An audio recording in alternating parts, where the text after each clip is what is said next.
Good morning. Recognizing a quorum of commissioners, I call the July 28th, 2023 meeting of the Cannabis Control Commission to order. This meeting is being held remotely pursuant to Chapter 22 of the Acts of 2022 and is being recorded. Commissioners Camargo, Concepcion, Roy, Stebbins, and myself are participating remotely in today's meeting. All votes today will be taken by roll call. We have a full agenda today, and I will generally summarize. We will start with opening comments from commissioners and then move into discussions on draft regulations regarding host community agreements, municipal equity, and marijuana establishment agent suitability. I anticipate this will be a live drafting session and edits will be incorporated following the discussions in order to be voted on. I will ask the commissioners wishing to comment or ask any questions during the meeting to raise their hand to be recognized, and then we will go right now into, again, we will go to commissioner comments and updates, but I hope that we can make this quick because we are trying to do this a little bit more rapidly today. So Commissioner Camargo, do you have any comments? I just want to say thank you. I know Commissioner Chairwoman, yesterday we were trying to sort of rush us. I cannot hear Commissioner Camargo. Can you hear Commissioner Camargo? Yes. Hang up. Let me just say something. Somebody needs to send her a message to maybe hang up. I can hear. You know what? It was speakers. I got it. Oh, okay, good. Yeah. You're good. Okay, good. Well, good morning, Chair. Now that you can hear me. I just want to say thank you. Yesterday was a long day, and I know that we were sort of rushing to get out of Worcester towards the end, but I just want to say thank you. And I know we have a lot of work to do today. And just thank you to you, Chair. I know you had a lot going on yesterday and you ran this as best as possible. So thank you. And thank you to our colleagues. Thank you. Commissioner Concepcion. I don't have any comments today. I guess the one thing I will say is what I failed to recognize yesterday was the entire working group for both host community agreements, for municipal equity. And although it wasn't technically a working group, the people who did assist on the suitability revisions within our regulations. So I just want to just give a blanket thank you because there was an incredible amount of work done by multiple members of staff. And I just want to make sure that they understand that there's a great level of appreciation for the work that they put in. Thank you. Commissioner Roy? I'll be super brief. I just have, again, I'll reiterate what I said at the end of yesterday. I just have a great deal of appreciation and gratitude to Director Potvin and Councilor Lopez for all their work and expertise. And like Commissioner Concepcion said, I want to thank our entire HCA working group. So thank you very much. Thanks. Commissioner Stebbins? Sure. Thank you, Chair. Just thank to my colleagues for their great work yesterday, everybody's collective great work, and across our entire team from the working groups on down who helped us get to the work that we did yesterday. So thank you. Thanks. And I will say thank you. And again, and I apologize for trying to hustle people out of the meeting. I was getting mad texts from the staff worried about the storm that I then went into that I almost killed myself. So I understand why the staff was worried about getting out of that meeting faster going into Armageddon weather. So again, my apologies for not taking the time that others did to thank both the working groups, but also the folks who facilitated the meeting and then my colleagues. So again, I hope you understand. I was seeing the communication saying, no is coming. So anyway, with that, I will hold on. I will go into the. Let's just get right into the comments here.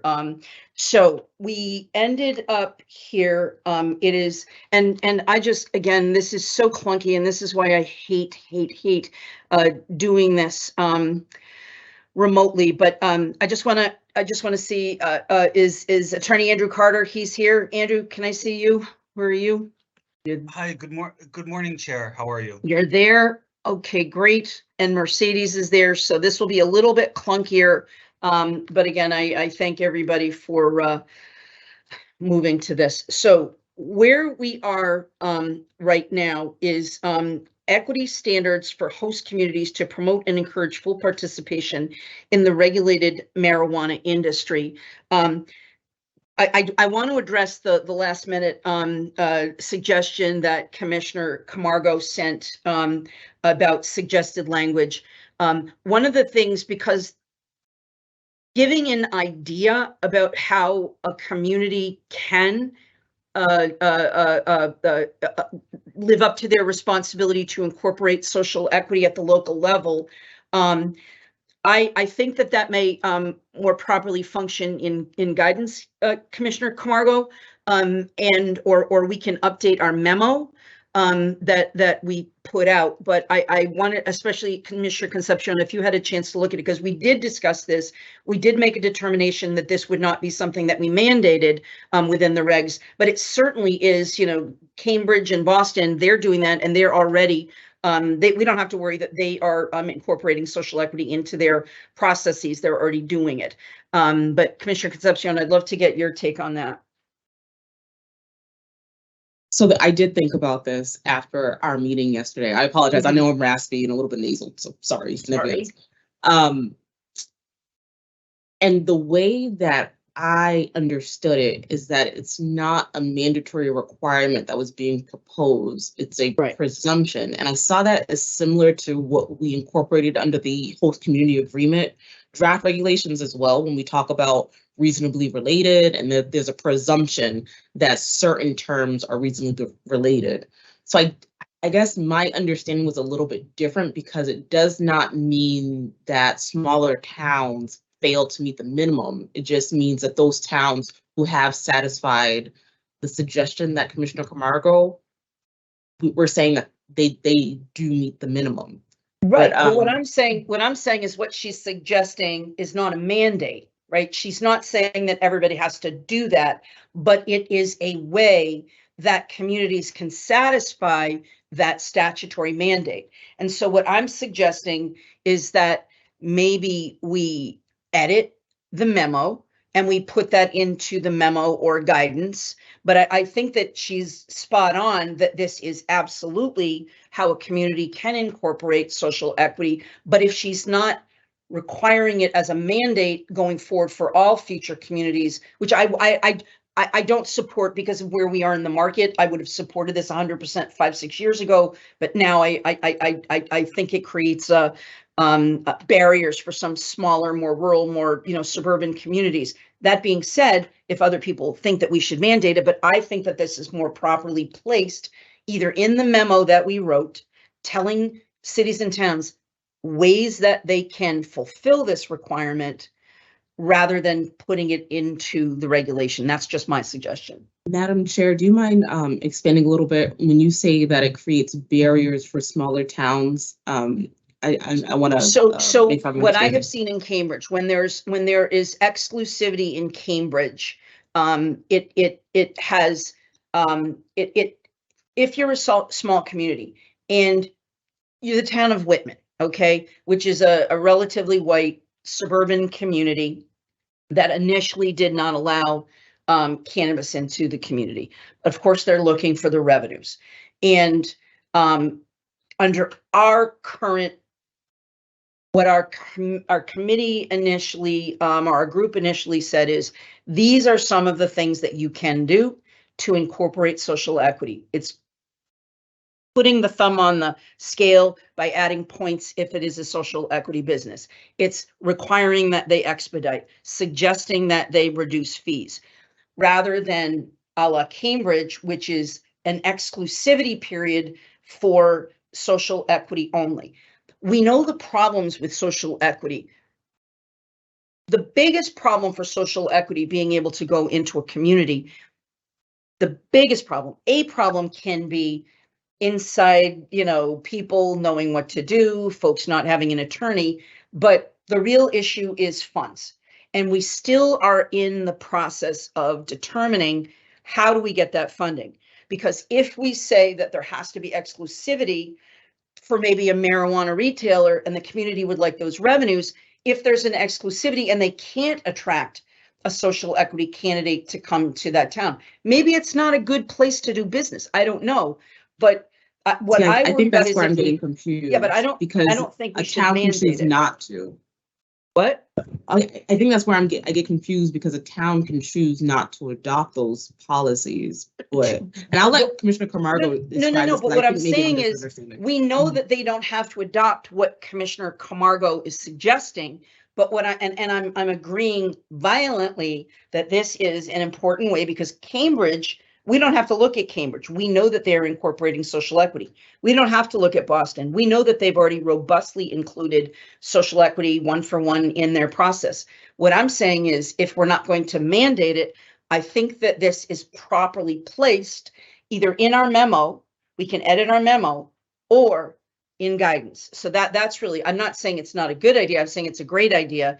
It's just, I think that where we are at this stage, we probably should have done this at the beginning. There probably should have been exclusivity 1-for-1, whatever, but now we're 5-6 years in. So I think that for those stragglers that are probably more likely in rural or suburban areas, that for us to say they must do this doesn't make sense.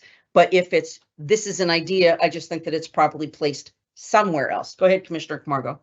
Thank you, Chair. Thank you, Commissioner Concepcion, as well.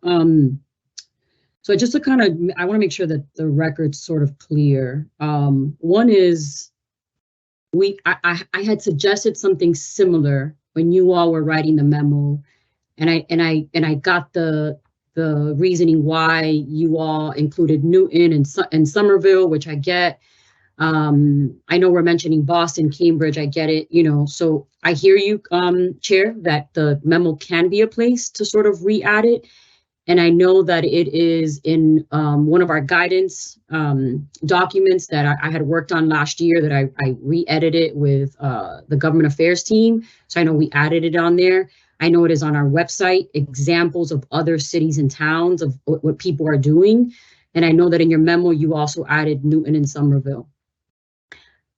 I think about the future. So this municipal equity, I'm glad we're doing it. It is very late to the industry. The window is closing quickly. However, I'm thinking about the cities and towns that are no towns right now. 5 years from now, 10 years from now, some of these cities will become yes towns. Some of these businesses will happen to shut down and not be around, right? So I'm just thinking about the future, and these regs, as we know it, is very difficult to change and to open and to sort of have this process. So as the regs being sort of the initial, Bible of the commission, and all that, I felt that I was like, there's something here that we could state within the regs sort of off the bat that says, you can do this, here's an option, but you don't have to. So, the language that I did send, I hope everybody saw it. But Yeah. that's my reasoning. That's my reasoning for it. And Yeah. I just keep thinking about the regs, how long they sit, the future, the cities that are no towns right now, cities that may be thinking about, okay, maybe we will get into marijuana, and X, Y, and D. So that's where it's at. And I feel that everybody goes to the regs first.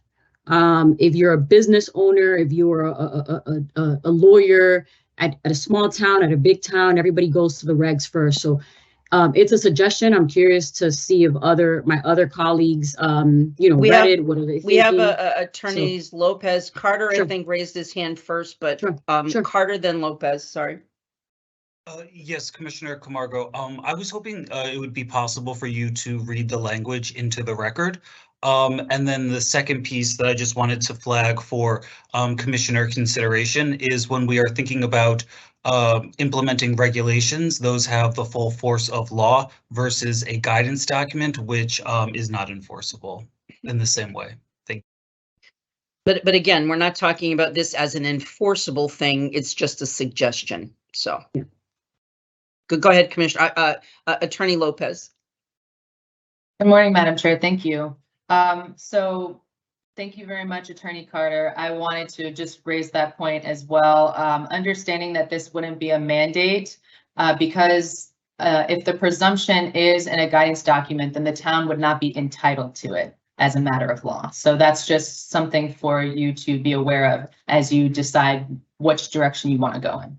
Okay, Commissioner Roy. And this is not having been on this working group, so I'm absorbing and learning. And is it legal? And this is a question for Andrew or Attorney Carter or Lopez. for us to if it was a mandate, is it legal to mandate percents? Because in the positive impact plan that was happening, and we were mandating percents, and then we were advised from legal, you can't do that because it goes against law. You can't mandate percents. So I just want to get a legal opinion on that. And if it's guidance and not mandating, then that this question is moot. But if it was mandate, I'm curious. Do we know what? Go ahead, Andrew, Commissioner Carter, Attorney Carter. Sorry, I can't talk this morning. I haven't had my Diet Coke yet. Andrew, if you could just respond, thanks. Yes, no problem, Madam Chair. Commissioner Roy, I always want to be a little wary about off the cuff legal advice. But you raise an interesting point. What I would say, right, is this is a draft, a first iteration.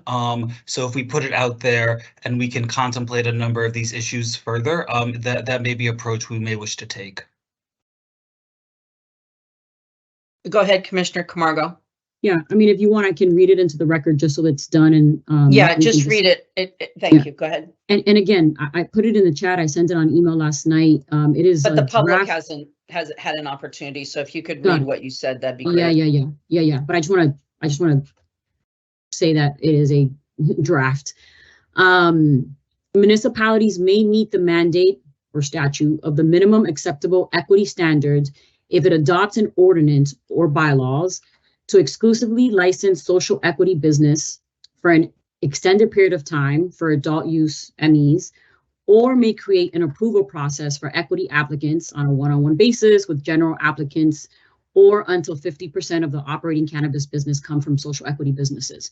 So again, it is a concept, not a mandate, an option, but again, something to be discussed. So I don't know if my other colleagues, Commissioner Stebbins, I don't know if you have any questions or thoughts. I know you haven't said much, but just curious. Commissioner Stebbins, you had your hand raised. Loved your take on this. Yeah, no, I appreciate that. I would ask, I apologize, I was moving some volumes of our paper around here, and I'm not sure I completely caught Councilor Lopez's her discussion and her thoughts. So if I could ask her to repeat those. Absolutely. So as Attorney Carter noted, there's a very important difference between regulations and guidance documents. So regulations carry the full force and effect of law. Guidance documents do not. They are not enforceable. So when we're talking about enforceability, even though the discussion here is not about a requirement, it's about a presumption that a town would be presumed to have satisfied the minimum equity standards if they take one of these steps. If that presumption is placed in a guidance document, then the town is not entitled to receive that presumption from the commission as a matter of law. All right, so if I could, it needs to be cleaned up, the language. So if we could ask Commissioner Lopez and Councilor Lopez and Councilor Carter to just draft it to, spelling, grammar, left, right. If we can just fix that so it meets your standards, I'm happy to accept it, as long as we understand that it is guidance that we're putting into a regulation that says you satisfy it if you do this. Commissioner Concepcion, sorry. I wanted to, there were a few things that went through my mind. First, to Attorney Carter, Attorney Lopez, that was really helpful. This is an area, I'm glad that the draft is out, because now the full commission can weigh in, give their own perspectives and suggestions on what to include here before we agree on a draft, because this area in particular, Commissioner Camargo, you flagged it, but you were in our working group. So I know you did not know this, but this is an area that needs to be expanded on, and we recognize that. That's when I talk so much about Kyle and Rebecca and my gratitude to them, is because they wanted to ensure that this is a section that we included within our regs. But there's definitely rooms for us to to be more concise and deliberate about what we're looking for in terms of minimum requirements. And that's why I do have, when you made that recommendation, it aligns with the thinking, and now I can say this publicly, with the thinking that we had in the host community agreements working group when we talked about having presumptive terms, so that if a community had certain things in place, we as a commission recognize that as being satisfactory. And I think that there's room here for the same thing to be followed.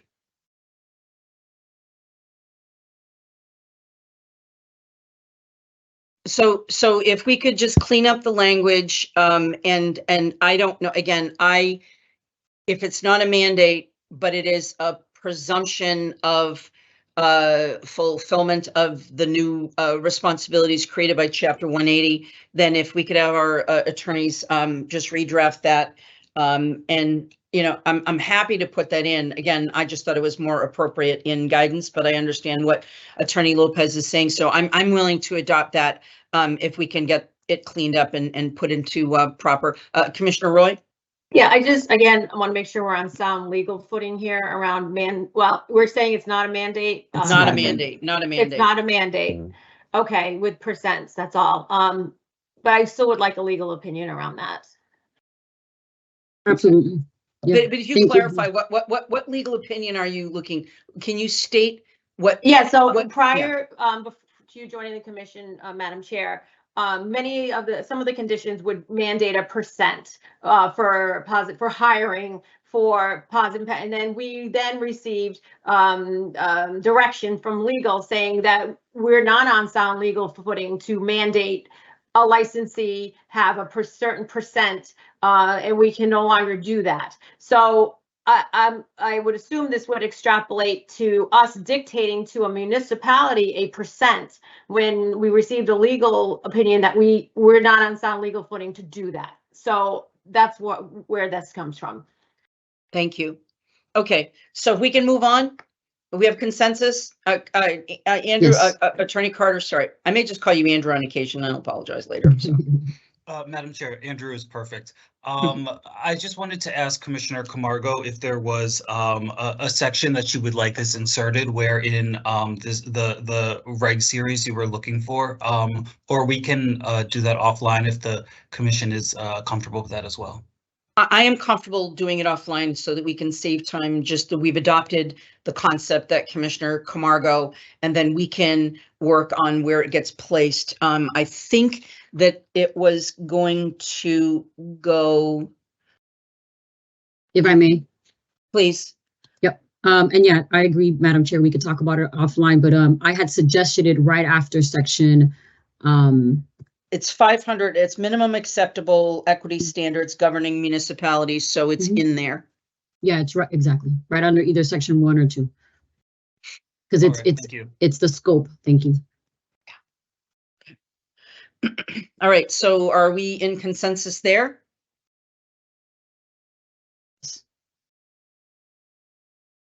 Yes? Okay, all right, Yes. Moving on.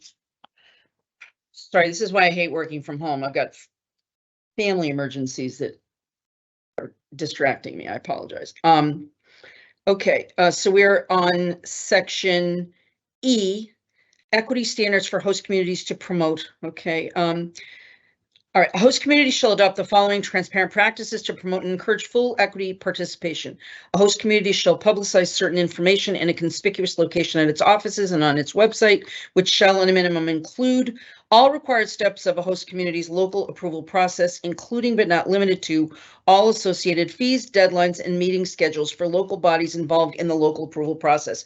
We were going back and forth on this yesterday, but we determined, and I think I'm down below this. I think I went through this yesterday, but we did determine yesterday that the definition of local approval process, and again, that has to be capitalized so that we know it references an earlier term, but that local approval process incorporates zoning and the timing of zoning meeting, because frankly, that tends to be more complex even than the host community agreement. Is that correct, Attorney Carter? We're going to do that? capitalize it so it references the official term, and then the definition of that term includes zoning?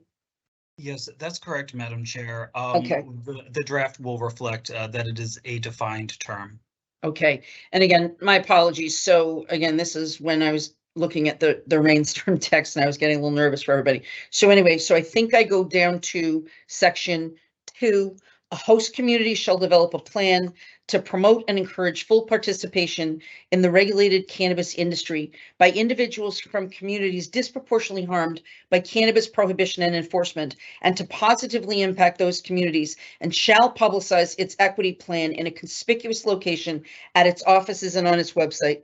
A host community equity plan shall encourage applications from social equity businesses that are operating in a host community, or licensed applicants that have been designated as social equity program participants or economic empowerment priority applicants, and seek to operate in a host community, and B, include goals, programs, and measurements a host community will utilize to promote and encourage equity participation. Is that HCA approval, process regarding the plan and transparency? Is that clear to everybody? Seeing no, Commissioner Stebbins? Just looking at 2A, do we need to reference eligible social equity businesses? We talk about the program participants and the economic empowerment folks, but obviously we're going to be creating a new category of eligible social equity businesses. I would agree, but because I did a lousy job yesterday getting around some of these definitions, I would defer to Commissioner Concepcion, who has a more granular, understanding of some of this language. So this is an example of when I knew we had the conversation about social equity business and the expansion, that it would come up later on in our draft, because we did talk about that throughout the drafting.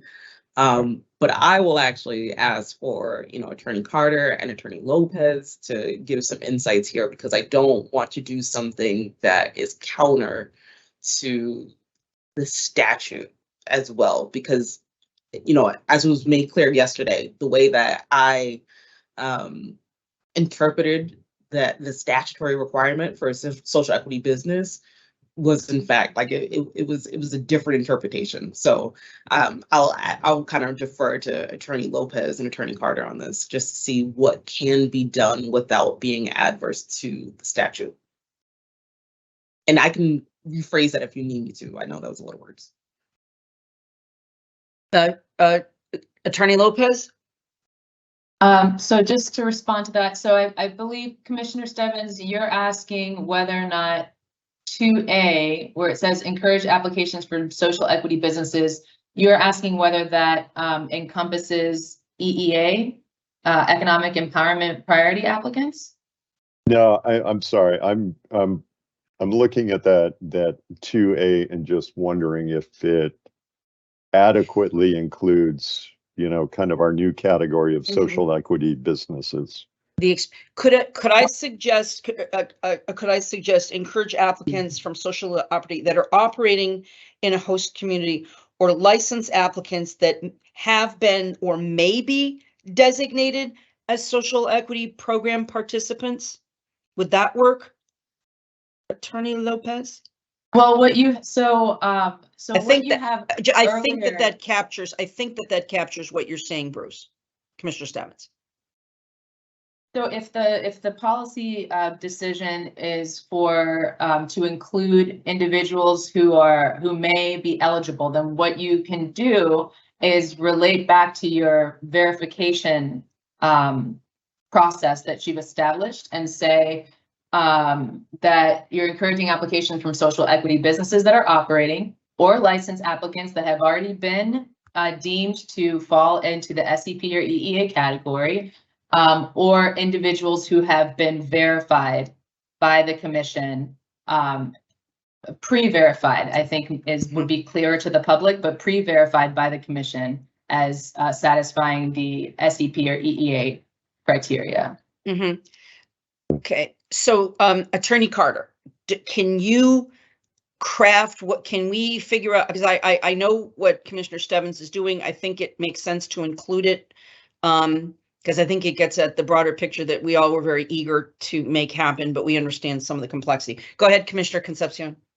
I just had a question now, because in light of the conversation yesterday around social equity businesses, I'm wondering if some of the terms here are a little bit redundant, because if social equity businesses encompass, if that includes social SEPs and EEAs, do we then need to restate that here?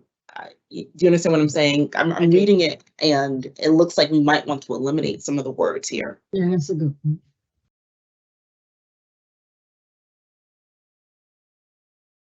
Can any of our And Commissioner Concepcion, would that be throughout the document? Because I think throughout the document, there's a few of those. That's right. Yeah. It would be throughout the document. So if there's a way to craft this where we are referencing social equity businesses, but also including that the language that Attorney Lopez just recommended as well. Go ahead, Rebecca. If I may. Okay, so one thing I think I just need to get back to language because I'm kind of jumping around in the regulations right now. But if we're looking at 2A, it's definitely wordy. So I agree with that. But I think what it's saying here is encourage applications from social equity. Sorry, my computer's jumping around. Okay, it's saying encourage applications from social equity businesses that are operating in the host community. And we know that social equity businesses already includes licensees that are either SEP or EEA. Then it's saying or license applicants. So not yet licensees, license applicants that have been designated SEP or EEA. And then there's that third group of individuals who they're not licensed applicants. oops. Oh, she froze. Rebecca, you froze. But she Did didn't freeze Rebecca? Oh, before good. I thought understood it what was she's me. saying. Sorry. I thought it was me freezing. So Rebecca, that was you. Sorry. It was me. Awesome. I don't know where I cut off. But You were saying that there are three essentially, categories being captured here, and I understand. Groups. So I Yeah. retract my critique there. Okay. If I could just ask another question as we're looking at 2A. 2 starts off with a host community shall develop a plan to obviously promote and encourage full participation in the regulated cannabis industry by individuals all the way through the end of it. The host community's equity plan shall, and we're back on A, encourage applications from social equity businesses that are operating in a host community. Those seem, that wording in I'd look to the working group, but that wording kind of causes some tension. It's like we want to encourage and promote full participation, but we're going to encourage applications from people that are already operating in the host community. That doesn't square with how I'm reading it.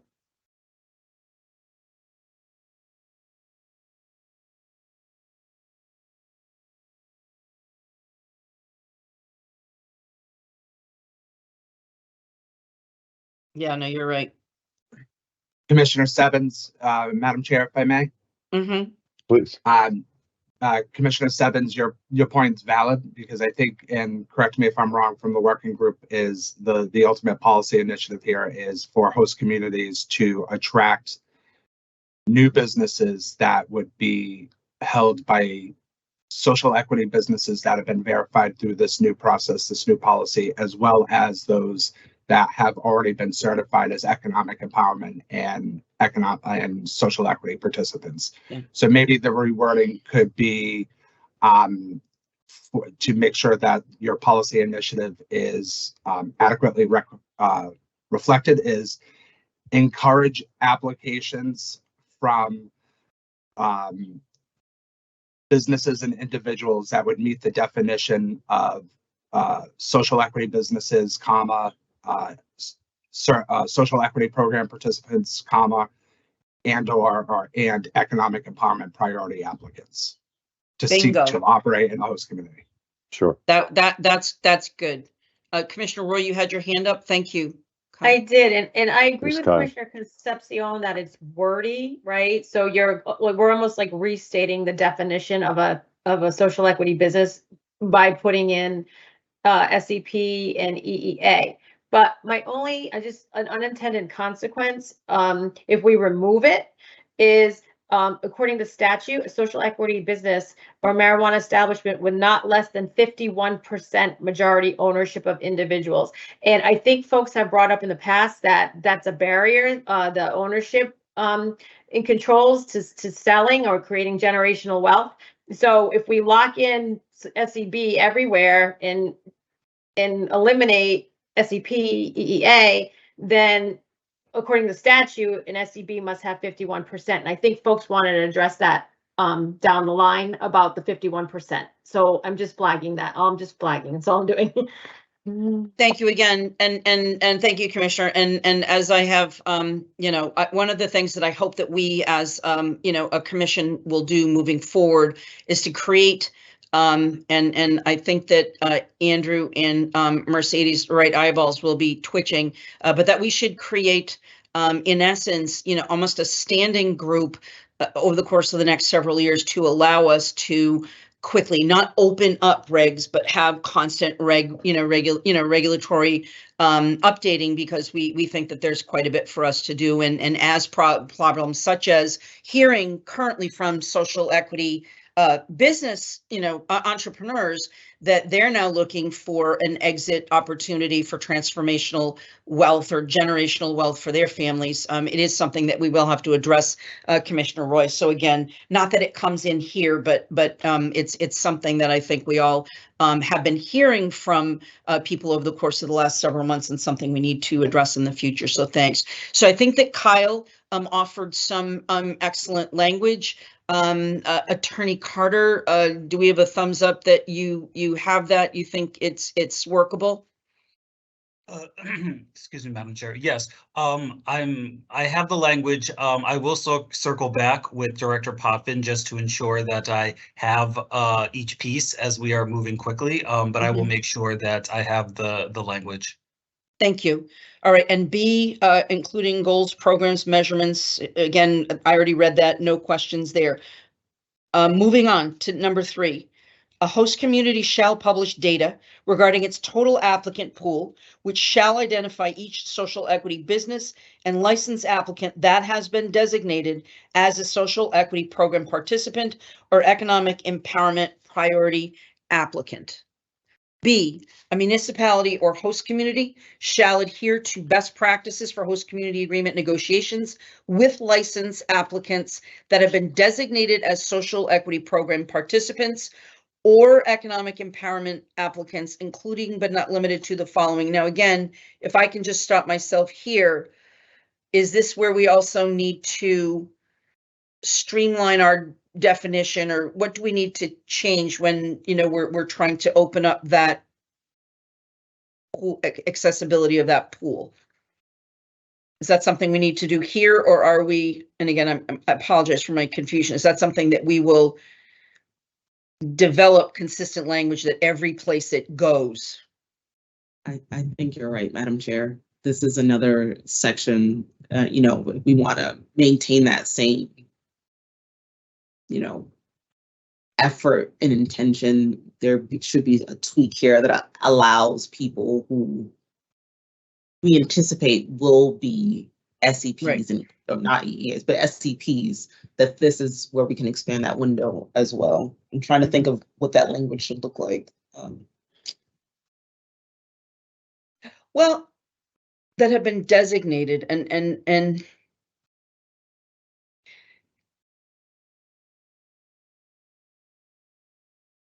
is this a place where we could say may be eligible or have been designated? Yeah, and I pose this question to the may or have been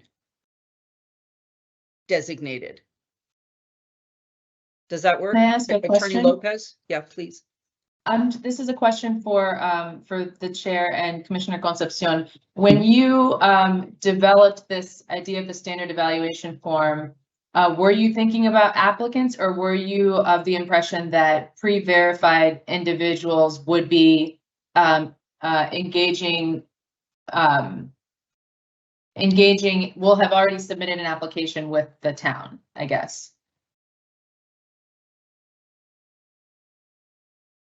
Let me tell you what broadly we were anticipating, that and this was when we went back and forth about the definition, and the legislature used the term business. However, what we're addressing are many groups that may be stepping up to the plate. I'd like to apply. This is my plan, and they may be at varying stages of licensure, of becoming incorporated or whatever, but I have a plan. I want to do this, and I am, asking for this host community agreement.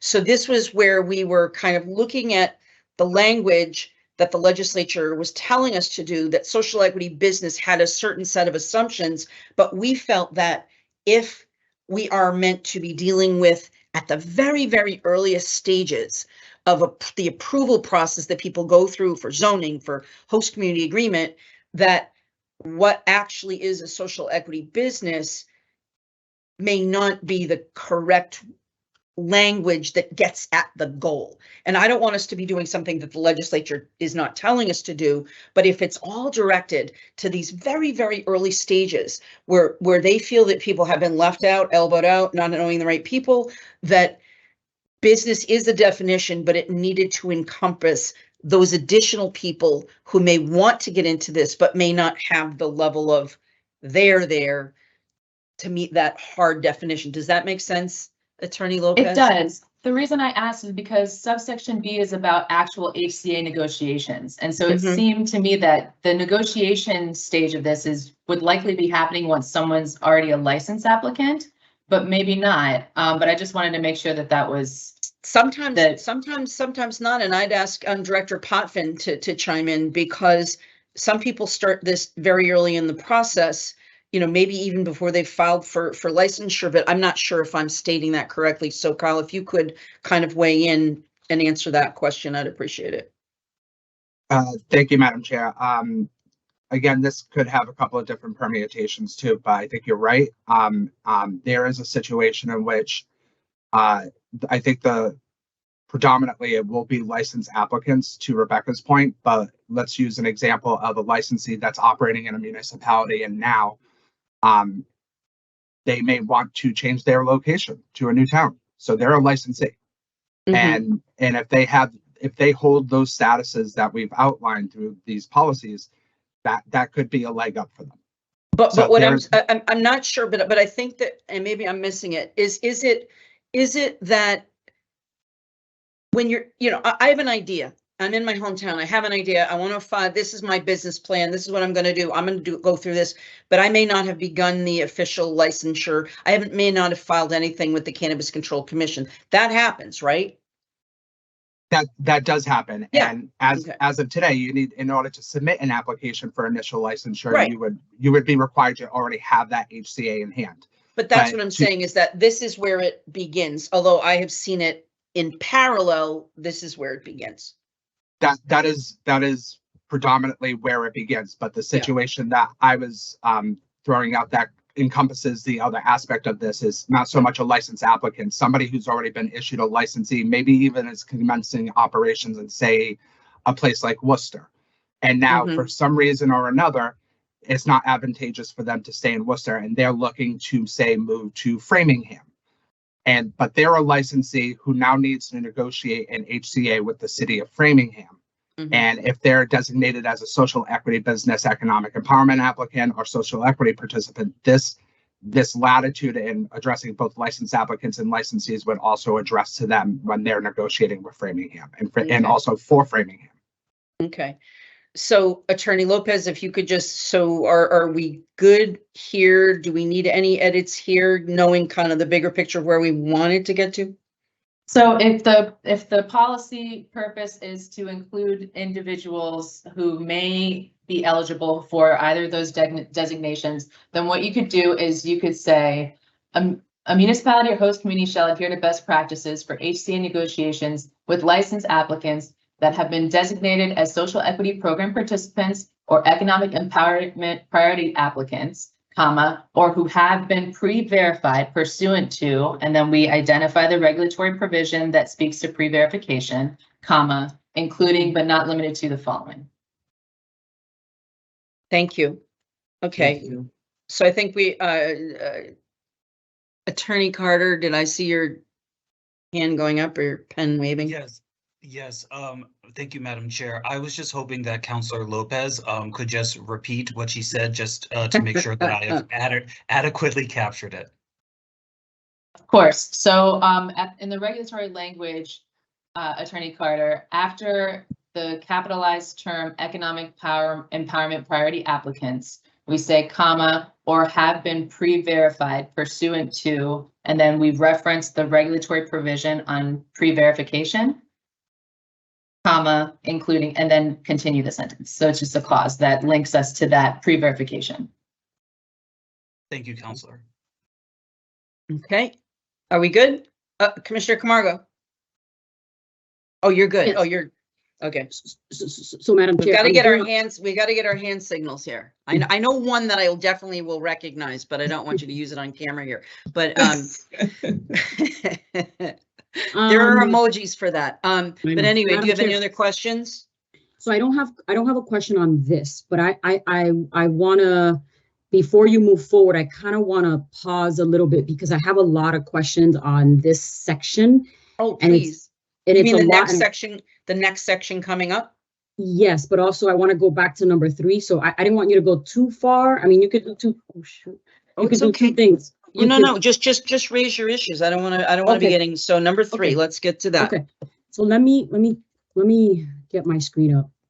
So I'll try to do this in a few buckets so that I don't overwhelm anybody. So number 3, sort of going back to number 3, a host committee shall publish data regarding its total applicant pool, which shall identify each blah, blah, blah, da, da, da. So kind of putting a pin on that, it makes me think about a data section. So I'll pause there for a second. And then we move down to number 1. And I know you haven't read this yet, but a host committee shall develop a standard evaluation form that scores. How about this? Let me run through that part and then we can address, because if Okay, you go ahead. want to, all right, because again, I don't want to be doing this and not having, Go you know, ahead. so anyway, Go ahead. okay. So a host community shall develop a standard evaluation form that scores components of an application. The evaluation form shall include consideration of equity in the overall evaluation score and must comprise not less than 25% of the total evaluation score. This equity component shall include Romanet 1, whether a licensed applicant is pre-verified as a social equity business by the Commission. Romanet 2, whether the licensed applicant is a social equity program participant. Romanet 3, whether the licensed applicant is an economic empowerment priority applicant. Romanet 4, whether the licensed applicant has a prior marijuana-related criminal conviction. Romanet 5, whether the licensed applicant is part of an area of disproportionate impact as identified by the Commission. Romanet 6, or Romanet 6, a majority of a licensed applicant entity is comprised of individuals from Black, African American, Hispanic, Latino, and this is a substantive change, or Native American or indigenous descent. And are you going to cover anything in 2? Not right now. Okay, so why But I don't have you a address? lot. Okay. Okay, go ahead. Thank you. Okay. So I guess I'll make my comments, and then maybe you, again, Commissioner Concepcion, I think you said it earlier, right? We weren't in your group. So I appreciate this, you know, the outcome of it, right? But I don't know the thought behind it. So when I read this, it's a lot to unpack. So I have a lot of questions around the Romanets, but the big bucket that I just want to talk about is sort of a data collection sort of bucket here. It sounds like there's a lot of data to be collected. And then it says a host community shall develop a standard evaluation form. So I guess my question there is, and just, I've ran a lot of grant programs. I've seen rubrics and metrics and scoring sheets and, you know, all that. And I think about, if you all thought about allowing the CCC to create a standard form for all municipalities, one, to have one standard form, one, so that when when it's coming to anyone, it is one standard form, right? We can sort of compare apples to apples throughout the state. Two, it allows us to collect the data that we're sort of talking about, plus maybe any other extra data that we may sort of think about. And then also just for the reason that we know that access and capital allows you to buy the best grant writers or the best consultants that will then tailor, the application to get the highest scores, right, in this process. So all that went through my head, sort of looking at this section. So I guess I'm also did a little bit of research, and that's what I sent you all, which was the delivery data that we collect, that we're supposed to be collecting. So I could talk about that in a second, but I guess my bucket is a data collection section, but most importantly, us, the CCC, creating a standard form. And then I'm also thinking that once all this data is collected and there is a standard form, it's even easier for us and our team to create some kind of dashboard, or it become part of the open data, or it be like sort of our licensing tracker that will then allow everyone to see everything throughout the state. And I guess, I don't know if you all sort of had the conversation or talked to Dr. Johnson or Dr. Scarts, on our team. But that's my pause on a big level. And then I have some sort of granular questions around the Romanettes.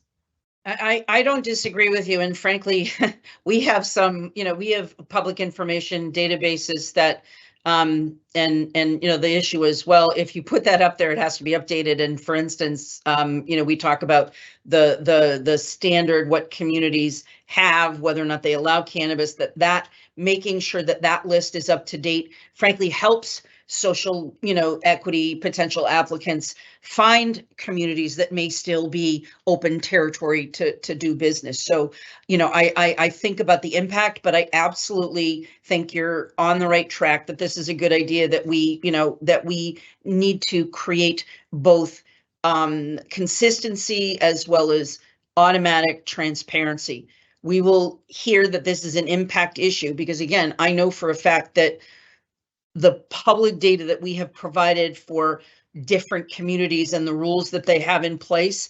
Again, this is not something that we sort of dedicate a lot of resources to collecting. We ask communities to send it to us, but we probably can do something, even with the MMA to improve that. But one, I agree with your idea. I think it's a good one. But I right here today, in terms of developing language, maybe it's just shall develop a standard evaluation form or use one, one created by the Cannabis Control Commission. Maybe we can just throw that in there. What do you think? Go ahead, Commissioner Stebbins. Yeah, no, I appreciate this discussion, and I kind of some thoughts that I'm thinking about is, we've talked about, in the previous HCA, creating a model HCA that, communities can use. I guess I'm a little concerned of a standard evaluation form. There might be a host community out there that wants to evaluate their applications, not just based on, some of the social equity piece. And maybe I'm thinking the definition of the evaluation form is too broad, but they may also want to condition their application on how do you hire locally? Are you going to be energy efficient? Some of the other things that we're looking in the industry. So I'm capturing the question of whether the evaluation form itself might in fact differ community to community, even though we want them to build in, a piece of their application having, some assessment of their success reaching, scoring social equity or EE applicants. And again, we've used Somerville in our memo as one, community that has already done a good job of being transparent and including equity, but they absolutely include. So again, I don't disagree with you. So maybe, again, they still have the option of creating their own, right? So it's kind of an either or. Is that what you're thinking of, Commissioner Camargo, or do you think everybody should have to?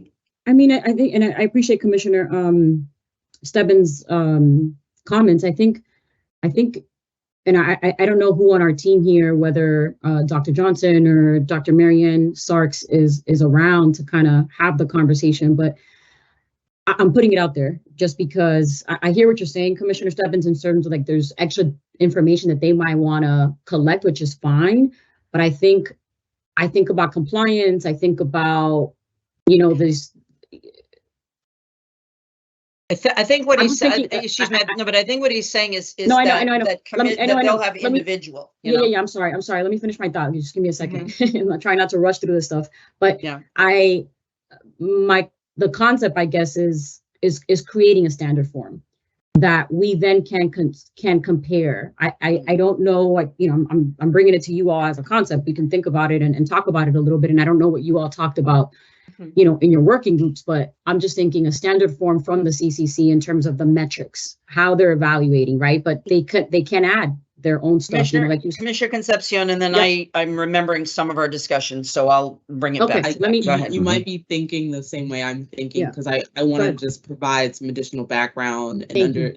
some additional context to how this was developed. First, I do think it's a good idea.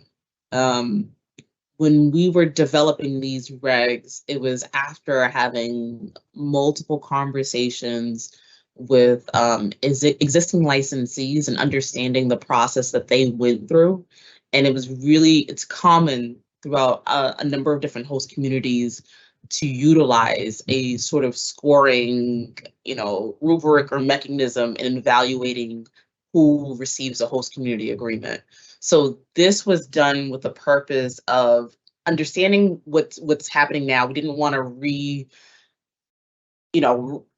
create something really new. We wanted to identify the issues that we know are prevalent right now in the industry and ensure that equity was at the forefront and being included in these scoring mechanisms to a place where it didn't disadvantage our prospective equity licensees. So that's the reason why we have that here.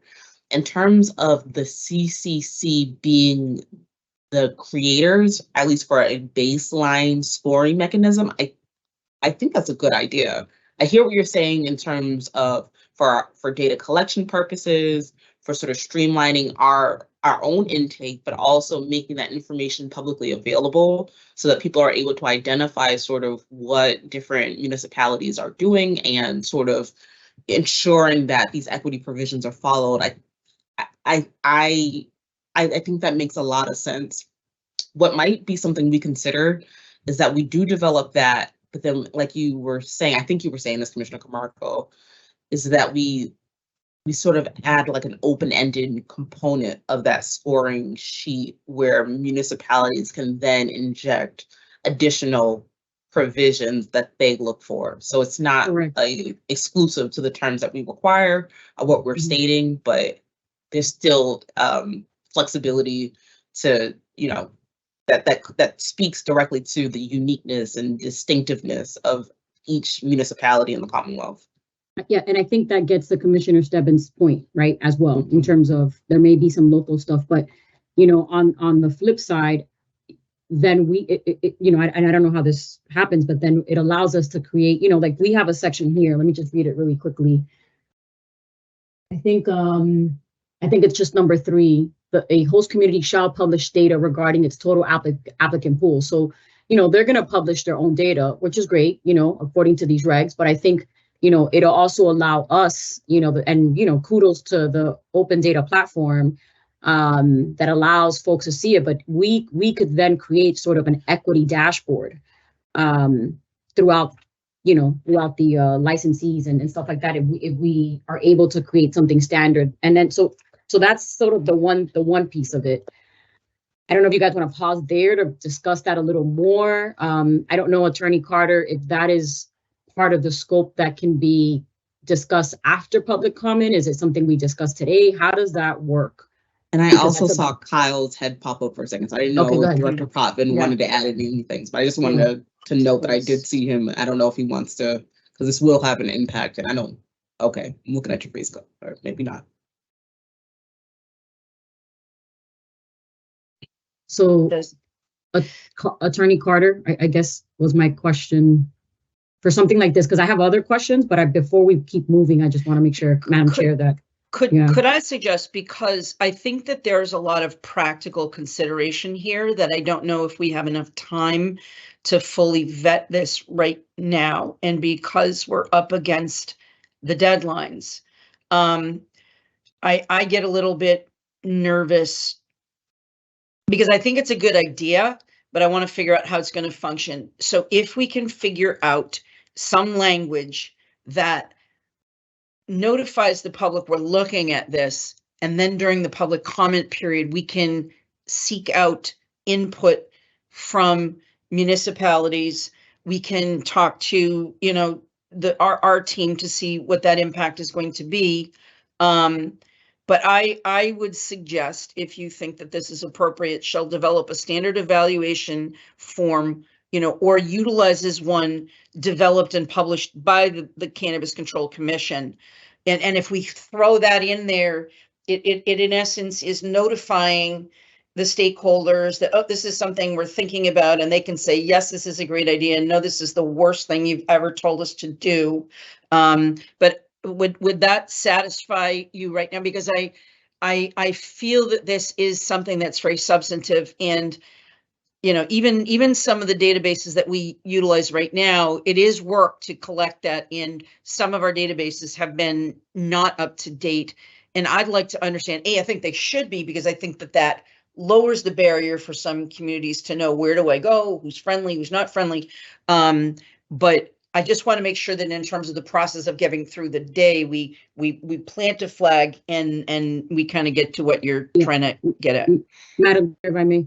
Please. So I hear you.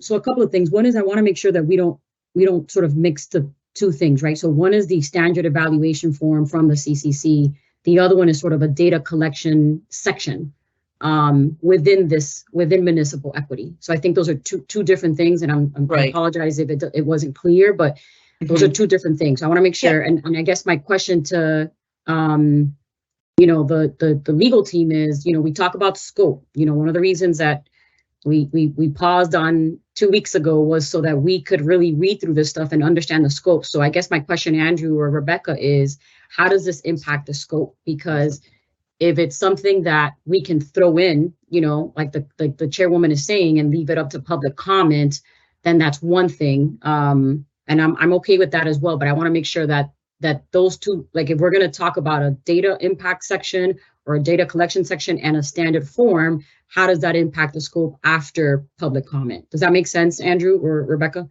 Yeah. Yeah, Madam Chair, if I may. Yeah, please, Andrew. Sorry. Yes, Commissioner, I would suggest it is within the scope. I would also further suggest that this meeting is providing notice to the public that this is a policy consideration before the body. So if you are interested in incorporating the chairwoman's suggested edit, which allows either the municipality or the commission to, the municipality may develop a form, or they may use one developed by us. I think that could be a good jumping off point if there is further discussion or further contemplation after we receive public comment, and we may want to incorporate it. So Commissioner Camargo, again, only because sort of the devil's in the details, and that I know that we have other databases. So I would want to sort of understand, and unless you can tell me now what that mandated collection of data would be. I mean, are we going to put in like a penalty if they don't report? No. So let me go now to the sort of example that I emailed to all of you. Andrew, I emailed it to you. I don't know if you can put it on record. I looked it up. It's the same data that we collect that we're assuming that we're collecting for the delivery exclusivity period. So I don't know if you guys, I did send it to you all a little while ago, but I'm just going to say this. Yeah, I'm going to just say this out loud really quickly, Madam Chair, but we can look at something like the data collection that we're doing for delivery. So under 935 CMR 500.050, section 10, section B, number 4. I'm going to read this really quickly. The commission shall develop criteria for evaluating whether the goals of the exclusivity period are met, which shall include but not limited to, and then it goes through a couple of data points. And I'm only using, I want to make sure that amongst us, I'm only using this as an example of data, of some data collection. And some of it may already be in there, but I'm using it as an example. Overall rates of participation in the regulated marijuana industry by people from disproportionately impacted areas. Again, I know there's some of it is in there. Overall rates of participation in the regulated marijuana industry by people of color. I think it might be in there as well. Licensees granted to businesses with majority ownership comprised of EEAs, SCPs, etc. D, number of registered agents who are SEPs. E, number of delivery licenses in operation, that's specifically to delivery. F, I don't know about this one, financial feasibility of continued participation in the regulated industry, may not be part of our preview. G, any other information the commission determines relevant. The commission shall collect and report on data measuring throughout the exclusivity period. So that's just an example of the other bucket in terms of data collection that I was sort of referencing to. And we could think about some of the data that we're supposed to be collecting for delivery. So again, I think that Andrew, to your point, it's something that we can reference here that I would love for us to go back and talk to our research team and to our data team and see, how does this fit in? But again, I want to make sure that we talk about it today, so that's part of the scope. So those are the two things that I saw missing in that. Those are the two things that I.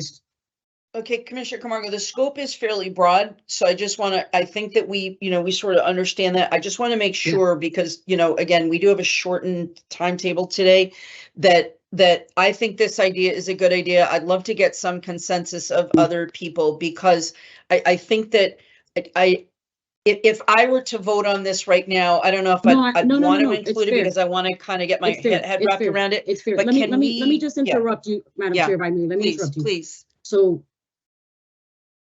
I'm gonna take a breather. No, please. Yeah.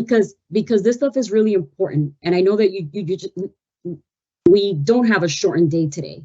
We got to get through this stuff. We're on a deadline, so I get it, and you're right. We're not going to vote on this today. I respect that, but I think we can't run this meeting as if we're in a rush to kind of get it done. So there's a lot. I'm trying to get my thoughts out. I'm trying to speak. Sure. I'm trying to get, use the data, stuff that we have, use our team. So I just want to say that because this stuff is really important. And then we close these, put this out to public comment. Right. We miss the scope, at least for me. I don't want to miss the scope. I have a big responsibility to the Commonwealth. So I just want to say that because this is a big deal. And people have been waiting for this for the last 5 or 6 years. So this municipal equity reg is a big freaking deal. So exactly, let's talk about it. Let's put it in there, whatever we can do to figure it out. It doesn't, listen, you guys can vote me out, right? But I want to make sure that we talk to our team, we talk to our research team. You all led this group. And I thank you for it because this is a lot, but I want to make sure that we have the conversation. So what I'm trying to do is accomplish exactly what you want, but because we are under a deadline and we have to move through this stuff today. And we don't, because we have already extended our deadlines. We have a deadline. Our working group has a deadline. And even with those deadlines, we had to extend those deadlines. So what I'm saying is today, we don't, if anyone raises it, I'll call in tomorrow from we're not voting. Out of town. No, but I'm saying, if you would like, I said, we don't have time to notice it, but I think we've been told we don't have time to do this on Monday or Tuesday next week. And I know that other commissioners, I get it. I'm leaving today. I'm gone over the weekend, but I'll be back. I could do this on Monday. I have time. So my point is, what I'm trying to say is, if you are satisfied, we've heard from Attorney Carter that it's within the scope. Again, this is one of the things I thought we had talked about previously. The scope is fairly broad. It's like all of a sudden. I get it. We can move forward. As long as you're satisfied, I'm satisfied that we do this. I think it's a great idea, but I just want to see what's the language that you'd like to propose that we put in there that holds it. Okay. All right. Great. We're on the same page. All right. We're on the same page. So, and Attorney Carter, so can we, put in section, B subsection 1, a host community shall develop a standard evaluation form, or utilize one that is written or a model that is drafted by the CCC. Do we all agree that we put that there? Again, it's not perfect, but it allows us to get Commissioner Camargo's idea sort of in the stream of, debate and commerce, and we can look at that. Does that work for everybody? Yes. Does that not, Commissioner Stebbins? Yep, okay. So how do we get at the issue of data collection? Because again, and I didn't have an opportunity to talk, but we did talk about this, about data collection, that we have a greater responsibility to social equity to collect more data.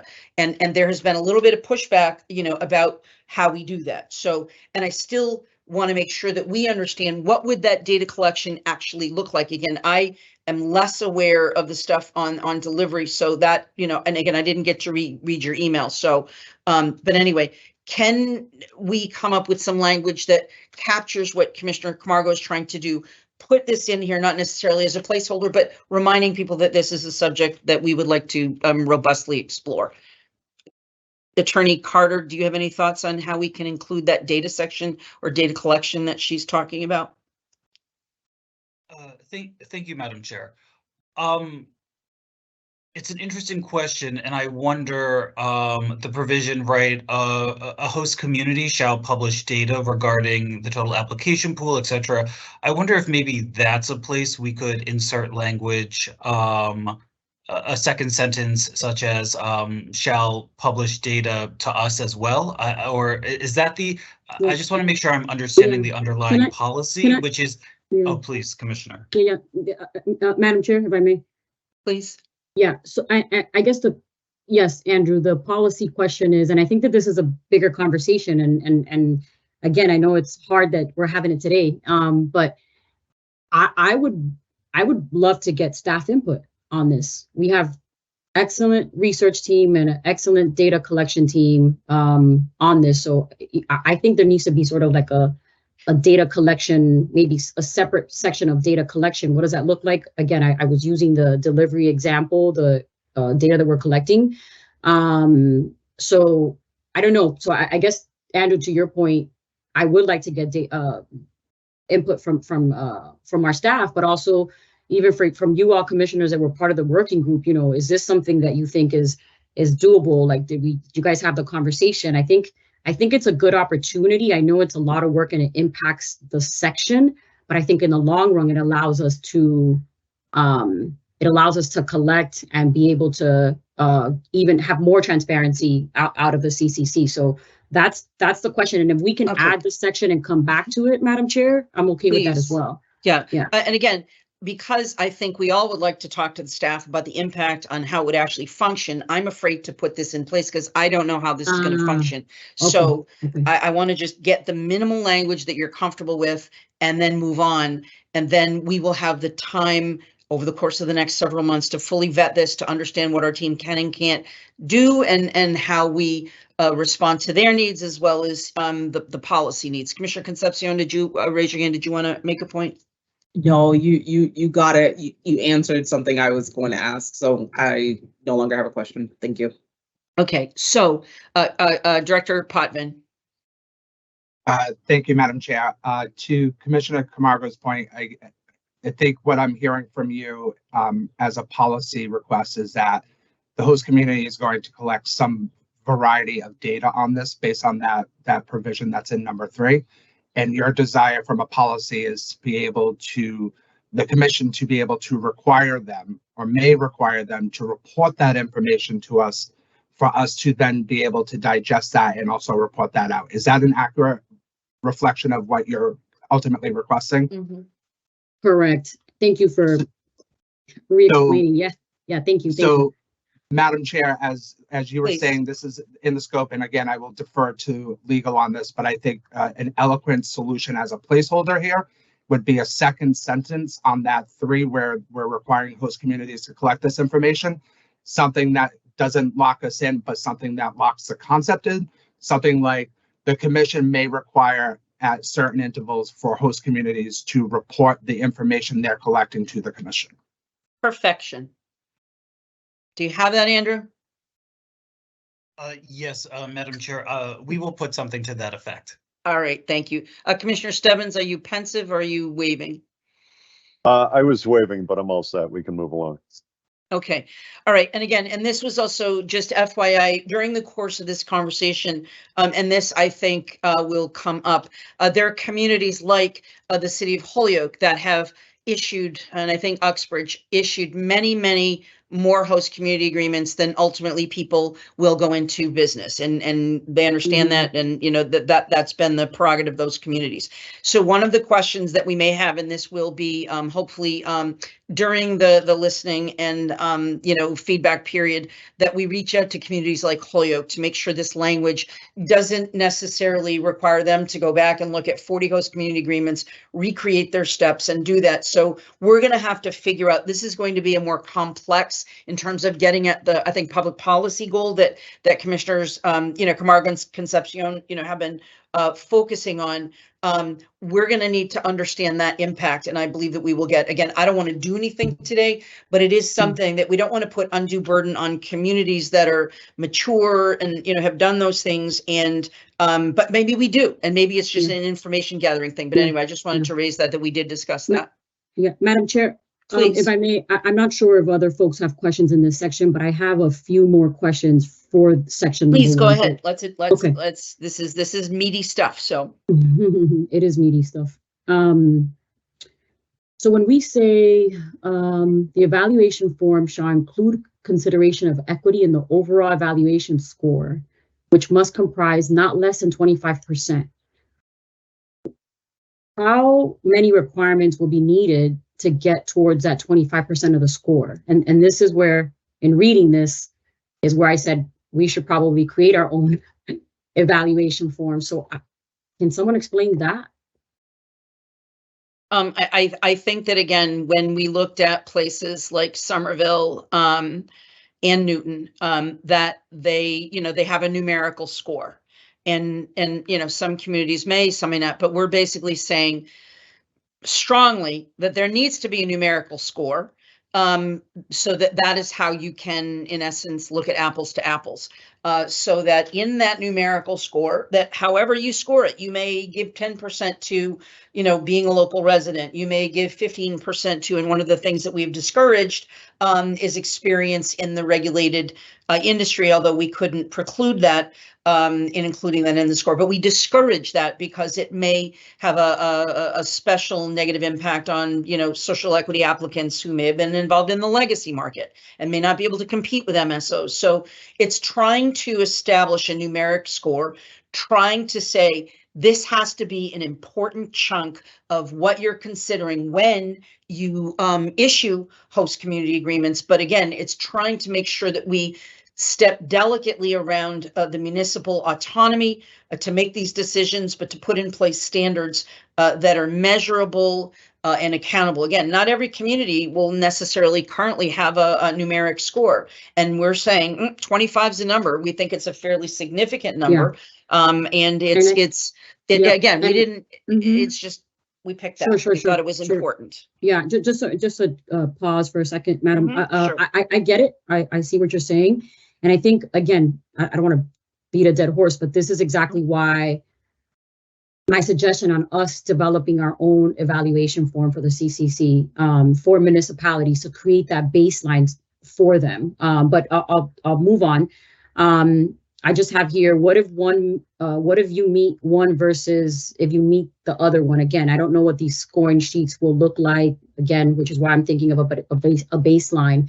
My other comment here is on Romanet, let me see, 3.4, whether the licensee applicant has a prior marijuana related conviction. When it says marijuana conviction, what do we mean by marijuana conviction? I think I know what it means, but I want to ask. I'll ask Commissioner Concepcion because she was more intimately involved with this particular drafting part. I'm a little confused by the question.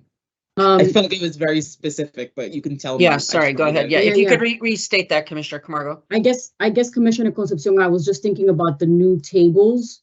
So I wanted to just be clear whether, I'm assuming that this is how we're defining it.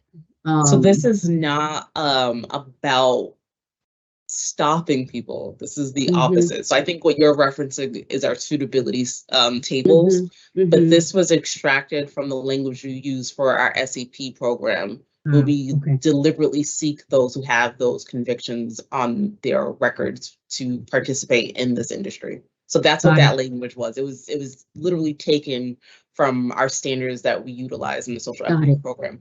Got it. Thank you. Thank you. That background helps.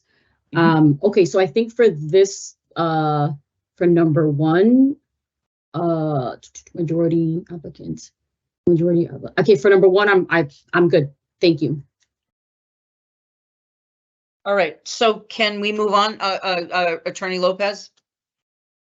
Thank you, Madam Chair. So I do think we need to rework the language for the Romanettes to capture the individuals who would pre-verify versus having already been verified as social equity businesses. I don't know if you want to do that now or if you would want that to be done offline, but essentially, for example, number one, whether a licensed applicant is pre-verified as a social equity business, that would want to change to whether an individual or entity has been pre-verified pursuant to the regulatory section on pre-verification. And then I think for Romanet number 4, you would want to expand that to include, whether an individual, whether the individual or a pre-verified individual or licensed applicant has a prior marijuana-related criminal conviction. So there's some additional expansions that we need to include in there to cover that group. Commissioner Concepcion? Thank you. I just want to flag something that I just said, because clarifying that language came from our mandated language around rectifying harms caused by the prohibition enforcement of marijuana laws during the prohibition period.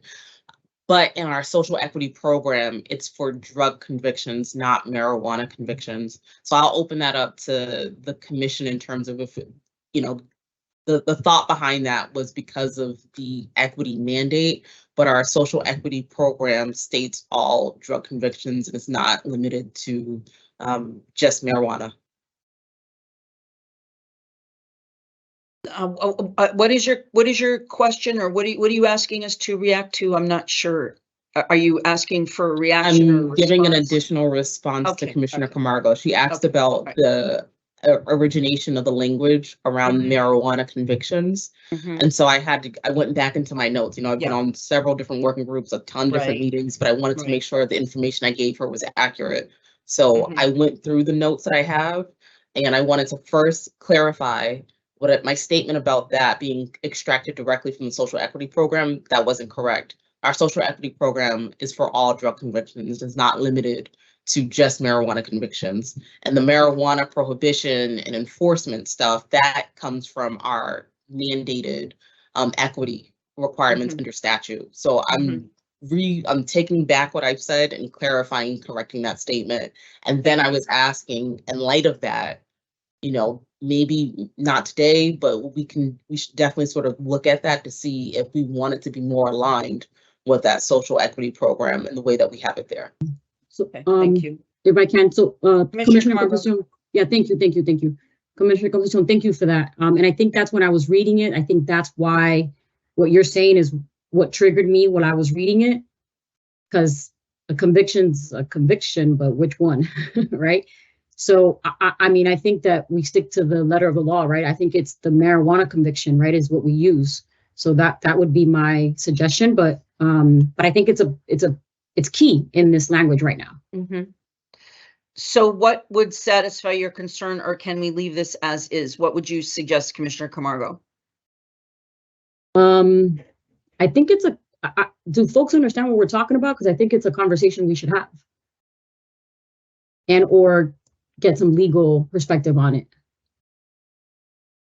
Let me see, like whether the license applicant is a primary one, the criminal conviction. Commissioner Concepcion, do you feel that the language is satisfactory on here? I'm just bringing up the question, but I know you I have understand more what you're information. saying. And I understood your question more after I looked through my own background. I Yeah. think that what we could do is just leave it for now Okay. and then sort of, let the draft go in, open it up for the public comment period, but also Okay. internally, look into that a little bit more. Okay, yeah, That's fine. my suggestion, but I'm I'm okay with open to that. any others from the rest of the commission. Yeah. Do the other commissioners have any? Commissioner Roy? Yeah, I just want to remind, and it's a great question, Commissioner Camargo, and that this commission asked our staff to rerun the numbers of the DIA report to include only marijuana offenses and convictions. So we did, that's what we did ask of our own staff to do that. So I just wanted to flag that and remind folks. Mm-hmm. Thank you.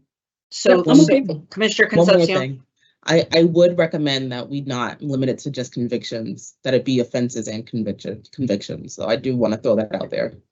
Okay. Offenses. That's why I was thinking about the So table. so Commissioner Camargo, does that get at your question or your Yes, issue? it does, and I So think, can I we think add Commissioner Concepcion, yeah.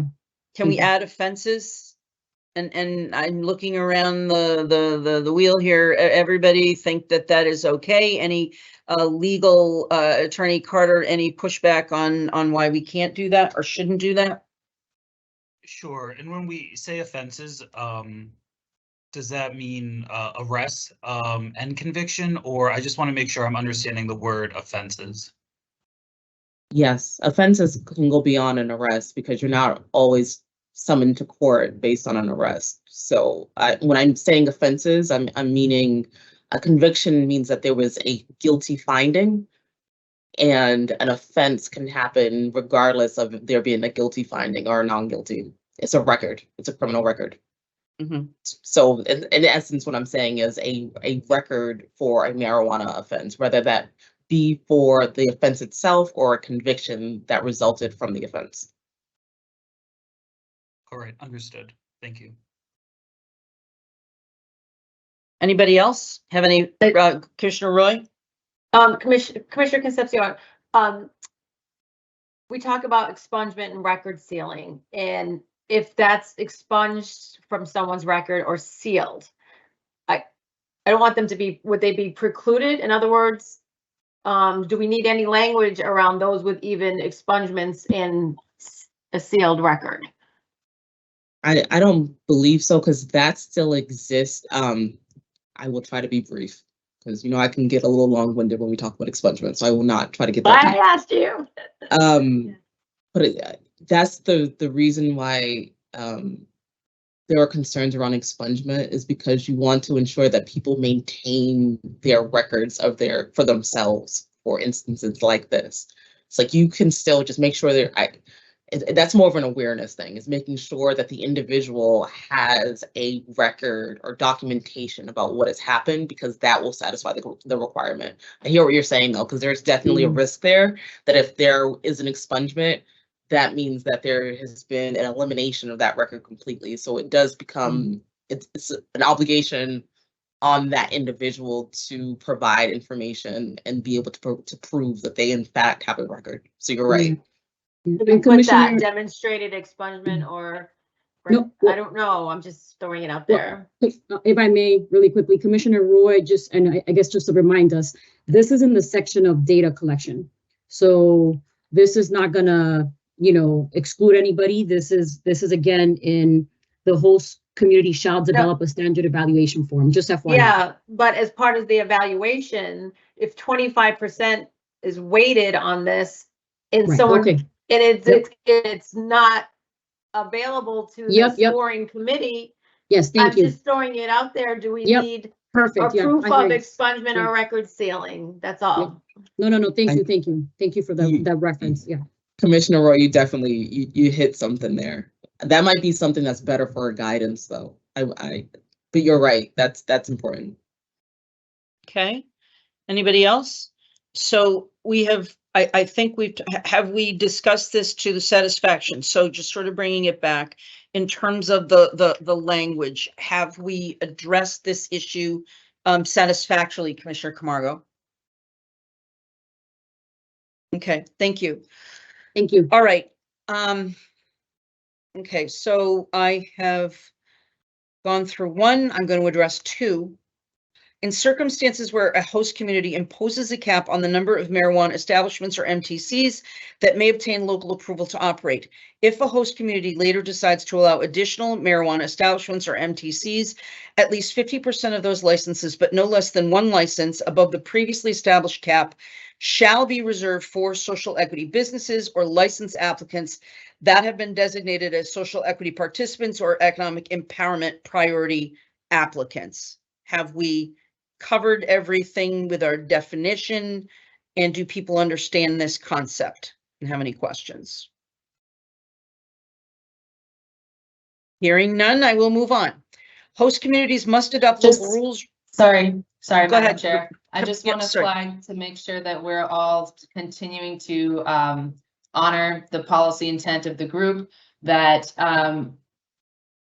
that the cap shall be reserved for social equity businesses, licensed applicants, and also those who have been pre-verified. I'm just wondering if that is the intention as well. If it is, Thank then you. we should add Thank that. you. Yes, thank you. Thank you. Sorry, again, the designation and the we words. So anyway, thank you. Commissioner Roy? Is this a presumption or a mandate?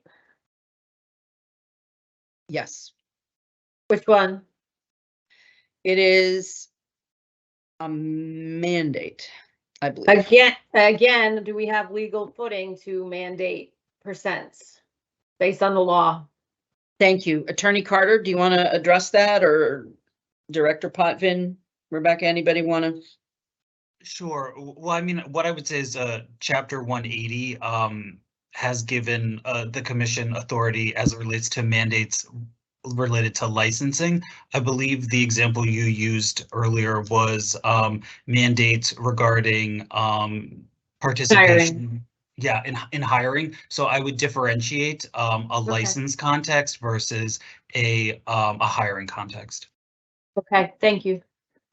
And again, it only comes in when there's a cap. And I'd raise questions because this is, again, one of the issues that I was concerned about for the later to the player teams and more rural and suburban.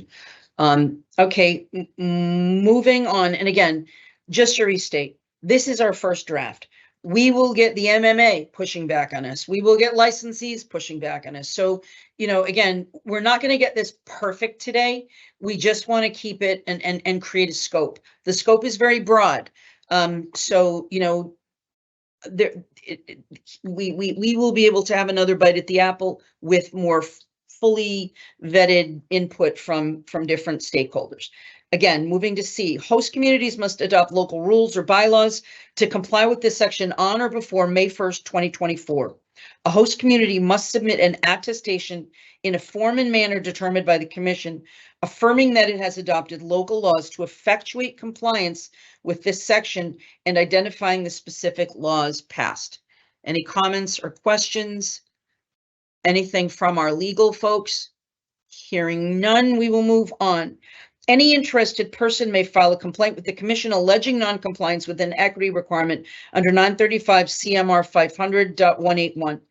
If the commission substantiates an allegation of noncompliance with 935 CMR 500.181A at 1.181, a host community shall be fined after first receiving notice and opportunity for corrective action pursuant to 935 CMR 500.310 and 935 CMR 500.320.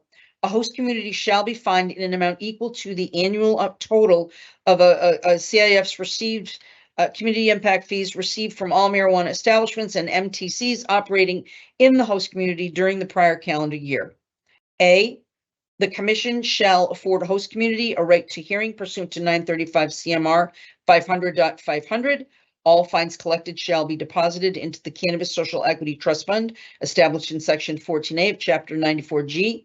C, the commission may publish a list of any municipality or host community that has not that has been assessed a fine for equity noncompliance.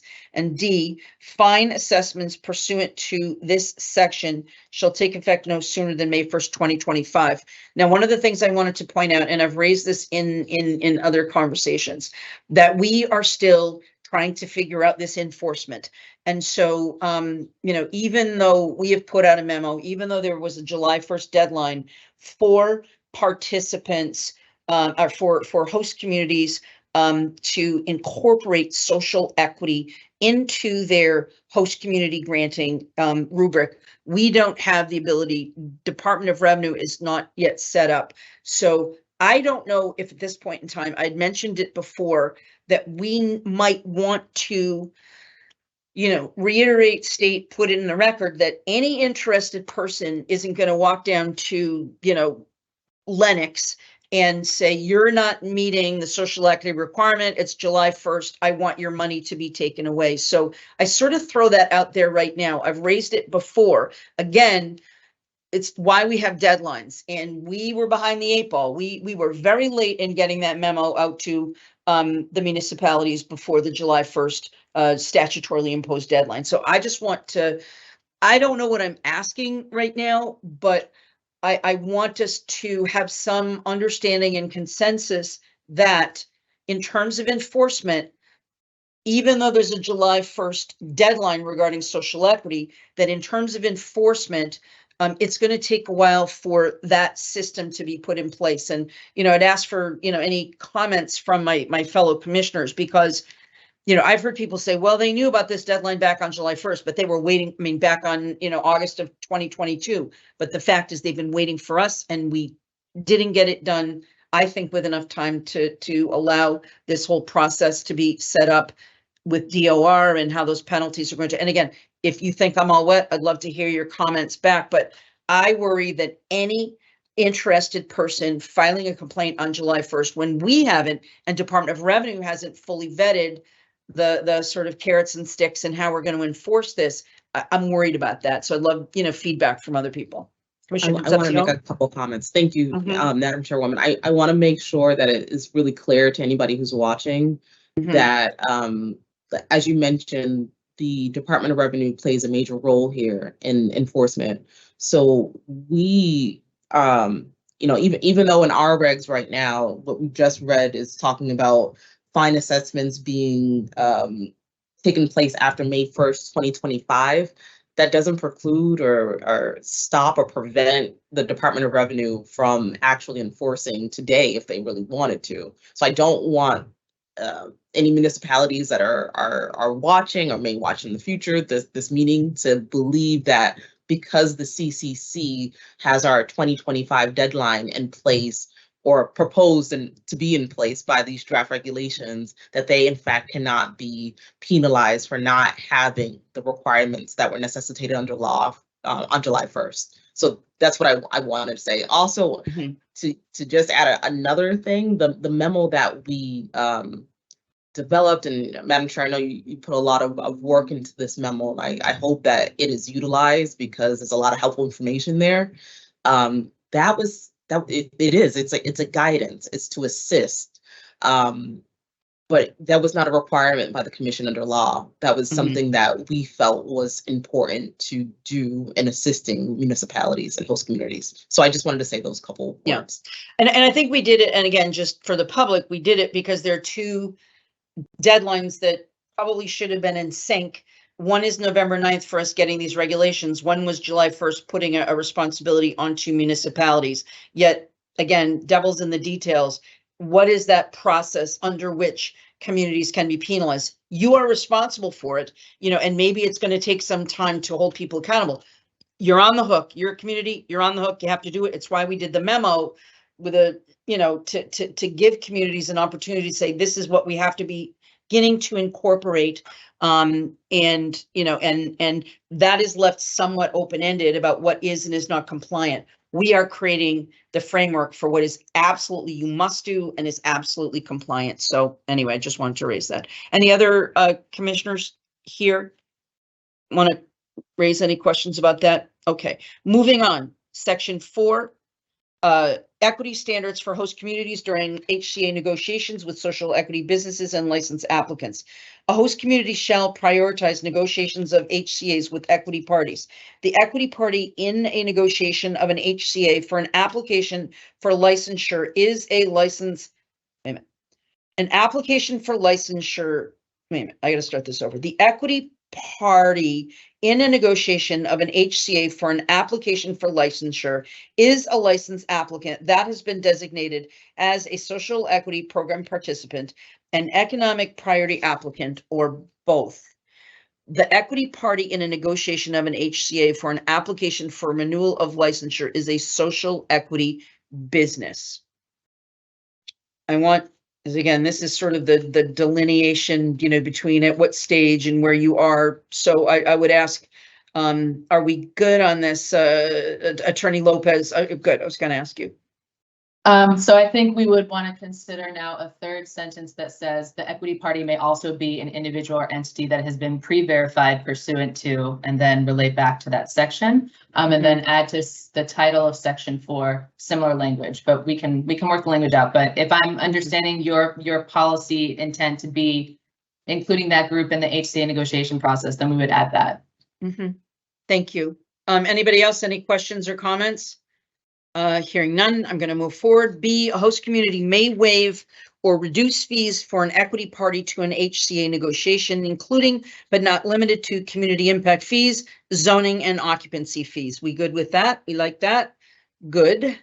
All right, C, required practices. At a minimum, a municipality or host community shall take the following actions during HCA negotiations with an equity party to promote and encourage their full participation. 1, engage in an ongoing dialogue by providing multiple opportunities for discussion and negotiation of HCA terms, including at minimum 2 conferences with an equity party. 2, include any attorney, authorized representatives, or other advocate if elected by an equity party in all negotiation and discussions and conferences. 3, promote language access by providing a certified interpreter or translator to assist an equity party who is a non-English speaker during all negotiation and discussions and conferences. 4, provide reasonable opportunities for an equity party to review a proposed HCA, HCA term or condition outside of a negotiation conference, or to seek review or input by a third party of their choice. 5, negotiate the terms of an HCA in good faith, including consideration of flexible terms that may mitigate particular challenges affecting an equity party, such as access to capital, with all terms and clauses conspicuously identified and openly discussed. And 6, allows an equity party to propose an amendment to or seek cancellation of an HCA within 30 days of the date of execution of the HCA. Any comments or questions here? Seeing none, I am moving forward. Prohibited practices. No municipality or host community shall negotiate an HCA with an equity party through the use of undue influence, duress, coercion, intimidation, threats, or any strong arm tactics. 2, no municipality or host community shall threaten loss of an equity party's position in its local application queue or delay to the processing of an equity party's application.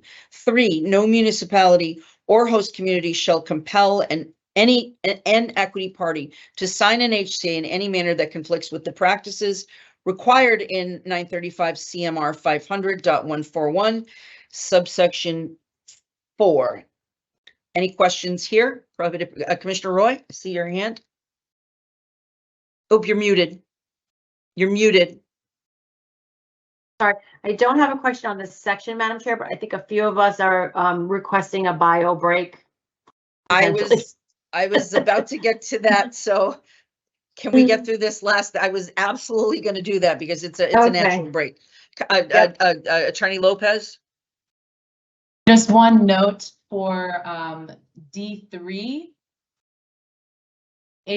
No municipality or host community shall compel an equity party to sign an HCA in any manner that conflicts with the practices required in 935 CMR 500.1814C. So it's referring back to those steps in C1 through 6. I have C, B, and they're both crossed out. So thank you. All right.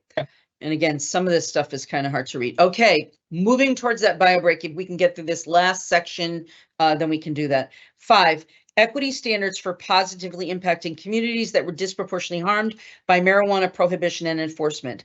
A host community shall donate at a minimum 3% each of each community impact fee it receives from a license to the Cannabis Social Equity Trust Fund. B, licensees may satisfy their positive impact plan requirement in part by donating to the Cannabis Social Equity Trust Fund. B1, a licensee must have authorization to commence operations to donate to the Cannabis Social Equity Trust Fund. This is A about the host community donating a minimum of 3%. I will point out that there has been some conflicting interpretation of the statutory. Oh, sorry. Madam Chair, I'm so sorry to interrupt, but Sure. We needed a bio break before we got into the section because I think Fine. there's All right, discussion. then so moved. Why don't you move Okay. it? Okay, so moved. Yeah, second. Okay, moved, seconded. Camargo, Aye. Concepcion, Aye. Roy, Aye. Stebbins. Aye. Chair votes aye, unanimously. It is 11:53. We will come back at 12:05. Is 8 minutes enough since we're all home? Sure, thank you. Okay, thank you.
Okay. All right, to get through the rest of social equity, we're at section 500.300 complaints process. In a time and manner determined by the commission, a dedicated telephone number and address or other means shall be provided for members of the public or consumers to notify the commission of complaints regarding marijuana establishment agents, or host communities. Any questions or comments on that? Just adding host. Madam Chair, where are you? I'm the following page, and it's section 500.300. It's literally the next, or the 2 pages after the section we were just talking about. Should we add the term word whistleblower aside of complaints, or? Can I tell you, I think that might be outside of the scope here, but I was about to make the same comment as you, that we still are many months in, and we don't have a a solid way that we can anonymously allow for whistleblower complaints. So that's something that we need to continue to focus on. Commissioner Stebbins. Sure, Madam Chair. I apologize for this. Can you allow us to go back to the last section we were reviewing right before we took our break? Please. Yes, please, because yeah. Under the equity standards, I have. Oh, sorry. Yes, I started the conversation and then I didn't finish it. I'm in my head. No worries. No worries. I just had a question on A. Completely agree, I should say, with B. I think that's perfect. We've talked about that for a long time, and certainly, encourage licensees to do that. I have some concerns about the wording on A. A host community shall donate at minimum 3% of each CIF it receives from a licensee to the Cannabis Social Equity Trust Fund. Commissioner Stebbins, can I just briefly interrupt you, and I'll tell you what happened? No, go ahead. Okay. A memo was sent, by the investigations and licensing team on Friday, the week before July 13th. It was sent to the executive director. I think he believed that it was more impact, but there was actually embedded in that language that said that. Go ahead. Madam Chair, sorry, before we continue, I just want to make sure that we get an opinion from the legal department on whether or not that document, if referenced, becomes a part of the public record, and whether or not that document is covered by the deliberative process exemption.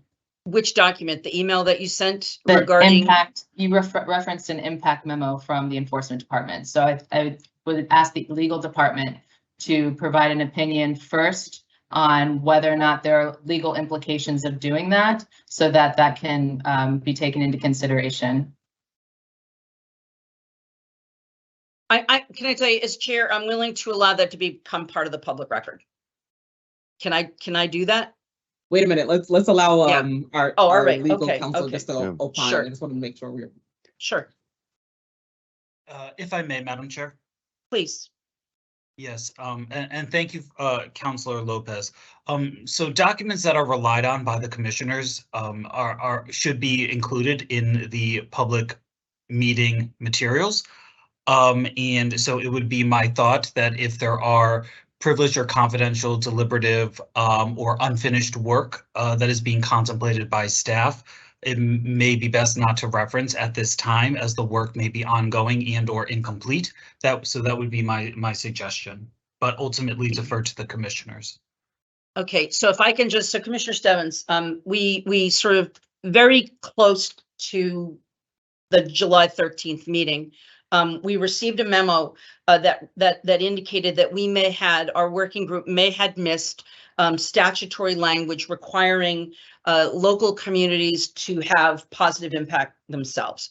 I have spoken with legislative staff that were involved in writing that statute, and the term is, good lawyers can disagree on the interpretation, and we actually had considered what does the legislature mean by local impact, and we did not think that it required a community to do more than incorporating all of what we were going to be asking them to do in the host community agreement deliberative process, helping social equity become more transparent, provide additional, benefits or potential fee waivers.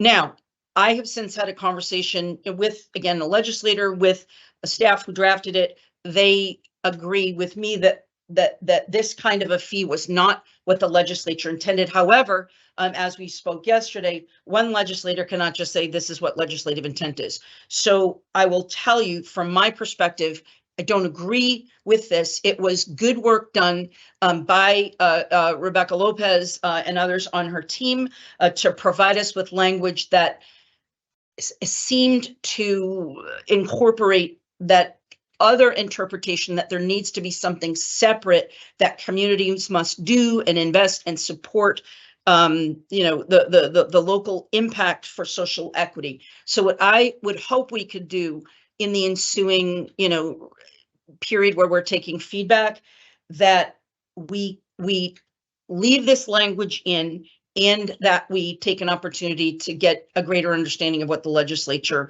meant, because we've had differing opinions on what this requires. So again, Councilor Lopez. Thank you, Chair. So I just want to provide some, again, guidance in terms of the enforcement identification of policy conversations that may have been missed that are in line with the statutory mandate. So understanding that lawyers can have differing interpretations, what we have identified in terms of positive impact is the language of the statute this is similar to the discussion yesterday. The language is plain and very clear. There is not ambiguity in the language itself. The language says that the commission shall promulgate regulations to establish minimum acceptable standards for host communities to promote and encourage full participation in the industry by people from communities that have been previously harmed, and enforcement by harmed by marijuana prohibition and enforcement, and to positively impact those communities. So the language "and to positively impact those communities" was preceded by the language of promulgating regulations to establish minimum acceptable standards to promote equity on the individual level and to positively impact the communities that were harmed by the war on drugs. So when the language is unclear, we are, as a body, tied to implementing that language. And the commission has, the statutory use of the conjunction and the use of the term "to" identifies two separate obligations, two separate goals that were set by the legislature, and they are different policy objectives. And so I give this to the commissioners so that you are aware of that legal landscape, that the agency has recognized the distinction from the beginning by having a social equity program that is focused on individuals who have been harmed by the war on drugs, and a separate positive impact plan requirement that is really speaking to promoting equity on the community level. And it's also important to recognize that treating both obligations as one, so counting, I guess the way I would put it is that based on the plain language of the law, promoting equity on the individual level does not necessarily amount to promoting equity on the community level. An individual that's eligible for the social equity program does not necessarily live or has lived in an area of disproportionate impact. That is one factor, one criteria demonstrating EEA or SEP eligibility. So there's that component to it. And then our regulations are also very clear that the beneficiary of the positive impact plan is the area of disproportionate impact. And so for that reason, based on the plain statutory language, enforcement did identify that policy conversation was not, if it was had, it was not reflected in the regulations in a way that captured that statutory mandate. So what enforcement did propose in order to cover that statutory mandate was 3.5a, but enforcement is not proposing that as a policy suggestion. It is merely an idea to start a policy conversation among yourselves of how, what are equity standards that the commission can put into place to benefit ADIs, essentially. And the same applies to the criterion 5B1. That is also an idea that's put out there to inspire further policy conversation, because it was a policy conversation that was missed by the working group. So I just want to clarify that. And I want to acknowledge that it was a policy consideration that we did talk about, but it didn't make sense to us. And I fully appreciate and respect the legal arguments and the memo that you gave to us. The issue was we did not see the memo until a couple of days before the July 13th meeting. And so you remember there was some back and forth that this was, sent to the executive director. He didn't, we hadn't seen it. So anyway, this is not to dispute the good legal work. I think this is a deeper policy discussion that we need to have with feedback from stakeholders, because I don't disagree that we might need to come up with that. I just could spend the entire day and want to continue this till next week to make sure we get this right. And so again, I would like my fellow commissioners, I am saying leave this in. I would like to have the time and the ability to come up with something. And again, this was meant to be a placeholder that met their interpretation of the statute, but not necessarily what the policy should be. And so I would like us to have the opportunity to do that with a little bit more thinking and time. Commissioner Stebbins? You're on mute. Thank you, Chair, and appreciate your thoughts and appreciate the background from Attorney Lopez. I'm happy to do as you say. I think we got to put a pin in this and come back to this as a policy conversation. I will tell you what jumped off the page at me right away was the wording around shall donate at a minimum 3% of each community impact fee. So I would look at that, and again, just for conversation purposes down the line, I would look at that as we're going to allow a community, because it could be deemed a suitable, allowable cost, that they could charge a licensee for this cost only to have it turned around and go into the social equity fund. So just raise that as how I'm reading it, but I'm glad we can put a pin in it and come back and have a more thorough policy conversation. Yeah, and I appreciate that. And again, it was and again, this is why I think deadlines are important, because when we put in place deadlines, we we're focused and we were getting things done.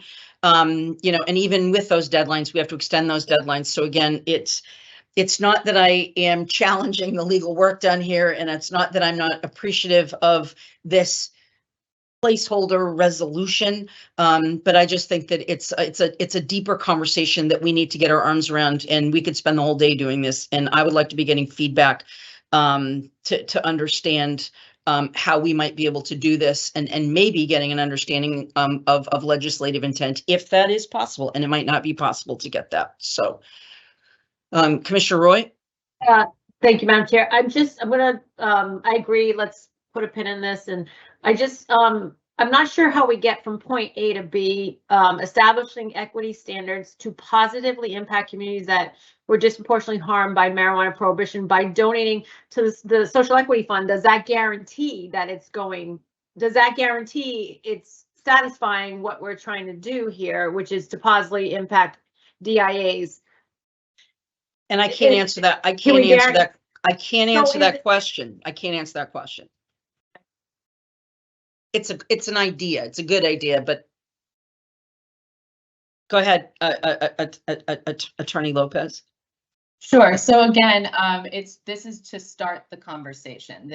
And it was because there wasn't anything there initially. So whatever it looks like is completely up to you as the policymakers. And, as you've already recognized, and as, case law supports the same, that statements from an individual member of the legislature do not suffice to speak on behalf of the entire body's intent. But I will note that because this equity memo that you referenced, Chair, was submitted as part of the process for the regulatory review process, which was to receive impact statements from each department and each team.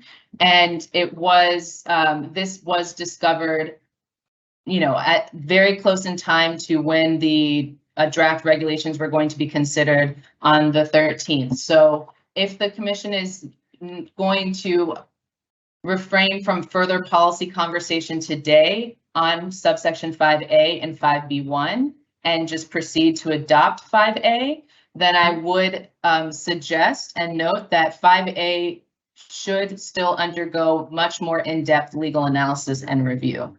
Thank you. I agree. Thank you. Commissioner Roy? I'd like to make a request from Director of Government Affairs and Policy, Matt Giancola. We talked about yesterday reaching out to the legislature to get more clarity and edification around intent. Are we able to do that here? I think that's a legal question, not a lobbying or government affairs question. Am I wrong? Go ahead, Matt. If you have an answer, go ahead. Good afternoon, Commissioner. Good afternoon, Chair. We can certainly reach out to the legislature both on an informal and a formal basis.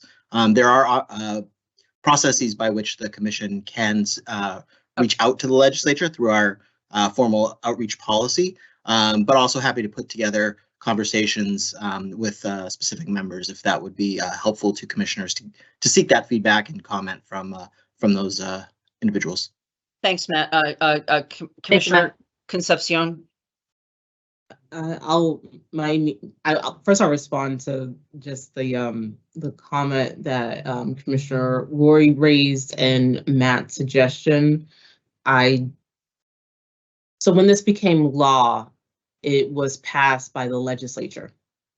So to then reach out to individual representatives or senators, that does not represent the entire body of both the House of Representatives and the Senate. I know that Attorney Carter mentioned that yesterday as well, and I do want to, that was really great clarity about the whole process. So I'm a little bit unsure of if we're asking for clarity on intent. I'm someone who was a staffer in the State House, and we refrain from giving people a breakdown of the intent because of this. So if you're looking for the legislature to give us their intent, I'm willing to bet that we're not going to find that there. Okay. But as Rebecca has noted, we have to abide by the letter of the law, and within our own regulations and the way that we have developed positive impact plans and the way that we've interpreted the same language in the context of licensees, I understand why this is here because it's interpreted the same way. But in this point, because now it applies to host communities, it's applying that same idea to host communities. So while the percentage or the way that we're going about it, maybe that's a deeper conversation that we'll have, and that's the entire purpose of having a public comment period and having a draft out. We can kind of get to the meat of that.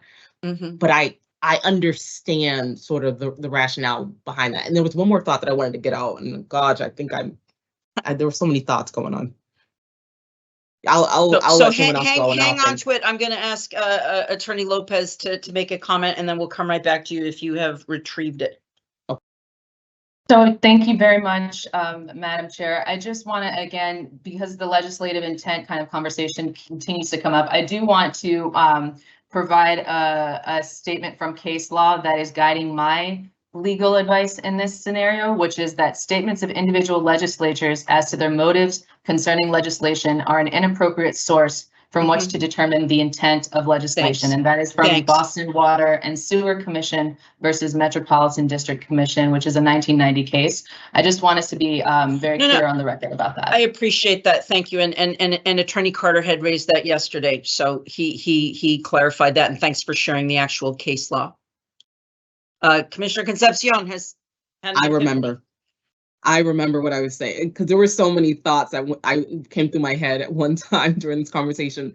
The other thing that I wanted to know is, there's been a lot of conversation, both in the press and the public, about the Social Equity Fund and making sure that it's funded. So I do like the fact that although we don't distribute funds, we don't enforce the way that things are distributed. We've been on record. We've supported this. We've advocated for the creation of the fund. And this is really in line with our own efforts to ensure that it is successful. So that was the other thought that I did have in mind. So I just wanted to say that as well. Thank you, Commissioner Camargo, and hopefully we can move on after this unless people have other questions or comments. Commissioner Camargo? Sure. Thank you. Thank you.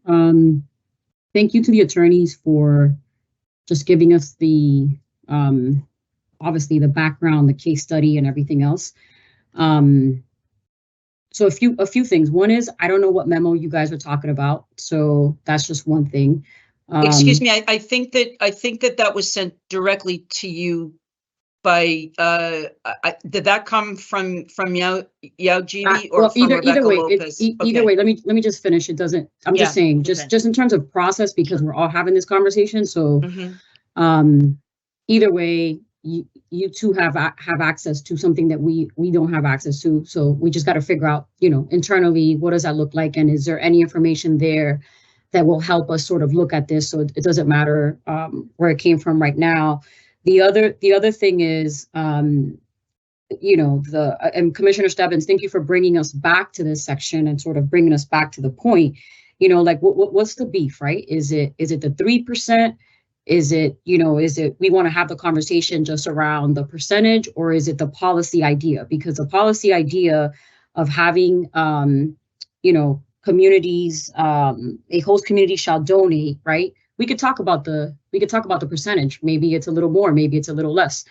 Our licensees right now, all of them have to do their equity mandate through their diversity plans, through their positive impact plan, right? So, we've now involved community in this. So I think I like the idea. We could talk about the percentage. And Commissioner Stebbins, thank you for thinking so deep and devious that communities and municipalities could say, oh, well, if I have to donate X, Y, and Z, I'm going to add this on top, right? So thank you for thinking through that. And the other part, I just want to bring people back to the language on the Social Equity Trust Fund. The Executive Office of Housing and Economic Development, in consultation with the Advisory Board, shall promulgate regulations governing the structure and administration of the fund, including but not limited to requirements for social equity businesses and municipalities who host such businesses to apply to receive a grant or loan from the fund. So it's just also a reminder that municipalities can also apply themselves for the fund. What that looks like, we still don't know, obviously, because they're working on this stuff. But just keep that in mind for municipalities, that if folks really care about equity, they're going to make stuff happen to actually move equity forward in their cities, right? So we see Northampton, they got rid of their community impact fees. We see Cambridge, they have an exclusivity period. We see Boston. Wait, no. Let me finish. Okay, Let me finish. You guys all spoke. Boston has their 1-to-1. So my point is that in this policy sort of idea and recommendation, let's not forget that communities, per the language, can also apply to the Social Equity Fund that they will be depositing to. The conversation could be the percentage in this one. And Madam Chair, I hear you in the sense of like, let's put it out. And I'm sure everyone, every lawyer that works for a municipality plus the MMA will come after us for this. And that's okay. We have a responsibility per the mission of this CCC and the mandate to really think about communities and people who have been disproportionately impacted by the war on drugs, let me remind folks that this is now a legalized industry, that so many people were impacted and affected through generations. So when we think about these things and we're creating these policies, this is not just political. This is about what the war on drugs and heavy enforcement did to our communities. And Massachusetts is one of them. We all know this. Most of us, have worked in the criminal justice system. So I want to just put that because, we're rushing through stuff, but this shit is real. So, all right, so I just because wanna I say don't, that. all right, because I don't want us to rush through stuff. I've already told you that I personally have a hard stop, but I would like someone from Madam Chair, the- I know you have a hard stop, but we can also manage the meeting without you here. I am saying that because I will not be here necessarily at the end of the day, and you may not if we keep talking and not sort of getting to how do we I'll get be this here. I'm not through. going anywhere. I don't have to run. But what I would like to know is if the team does not get this done, but how late can people go tonight if I'm not going to be here again? Commissioner Camargo, how late can you stay tonight? I have nothing to do tonight, Madam Chair, but I think the question here is the policy. My question, all right, I'm taking back the floor. I would like to know if this doesn't get done today, do we have the option of noticing another meeting for Tuesday or Wednesday? Again, fully understanding that I think Commissioner Stebbins is on vacation next week. If we had to notice, if this doesn't get done today, and again, it's why I am trying to sort of put a pin, move things forward and get this done, because I'm not going to be here at the end of the meeting, likely the longer this takes. So I would like to know, what does this do if we don't get this done today? What do you want to accomplish? I'm not asking you the question. I'm not asking you the question. I'm asking Attorney Carter, because again, I'm not asking you. I'm asking because I am worried, because I am now seeing I'm not going to be here at the end of this meeting. And if it doesn't get done, it's my job to make sure that we meet the deadlines. So that's not your job. That's my job. I'm going to make sure that happens. So I apologize. Attorney Carter. Yeah. Attorney Carter. Do we have enough time if we had to call a meeting next week if we don't get this done today? Thank you, Madam Chair.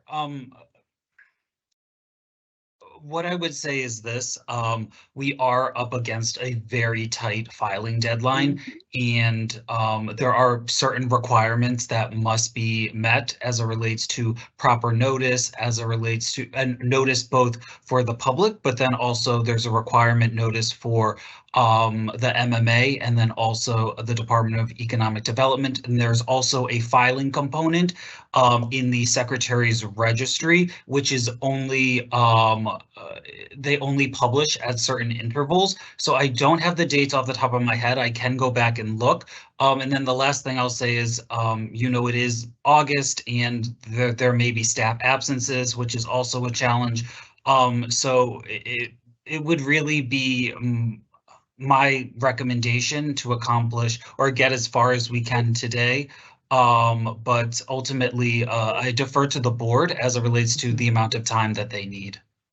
And again, it's only why I am trying to move us through. If we have a solution to protect both the legal underpinnings and our policy decisions, I would like us to move forward because we have these deadlines that we have to meet. Commissioner Camargo, and then I'd like to move on. Yeah, Madam Chair, and I think I've heard you before. So can we keep the placeholder? Can we keep this in here for now? Yes. And move it forward, but with the idea that it is a policy discussion for us to come back and figure out what is exactly. What is the but this is what I'm underlying saying is that 15 minutes ago, that's exactly what I said, that I would like to acknowledge the work that's been done, acknowledge that there might be some differences of interpretation, but keep it there because it's a bigger policy. So can we agree that we do that? Again, I said that 15 minutes ago, maybe I didn't make that clear. So I apologize if I didn't make that clear. So can we move forward with that? Folks, we have consensus that we leave it as is. Good. Commissioner Camargo? I just want to say, Madam Chair, I heard you 15 minutes ago, but I had not spoken. And for some reason in this commission, there's like a history of chair people sometimes not allowing me to speak. So I don't want that to happen. So I needed to say my piece. Okay. I heard you 15 minutes ago, and thank you. Okay. All right, but Thank you. this is Let's why move I forward. asked for legal. Let's Again, move forward. if you would like to speak, we can do that. But my point is that my job, not your job, is to make Yes. sure we get this done. Okay. I get it. And so I'm I not get trying it. to be sharp, but I need No, you I get it. I to, get it. I'm with know. you. I'm with Okay. you. Let's All move right. forward, Okay. Madam Chair. All right. All right. Thanks. So now are we done? Everyone agrees with that? Okay, thank you. Yes. All right, so 500.300 complaint process. And again, in a time and manner determined by the commission, a dedicated telephone number. And again, I already read that. We just added host communities. I don't think that there's any disagreement there. Moving 1, 2, 3, 4 pages to 500.310 deficiency statements. Again, I'm not going to read the whole thing. It's simply adding host community to the end of that. And then quickly again.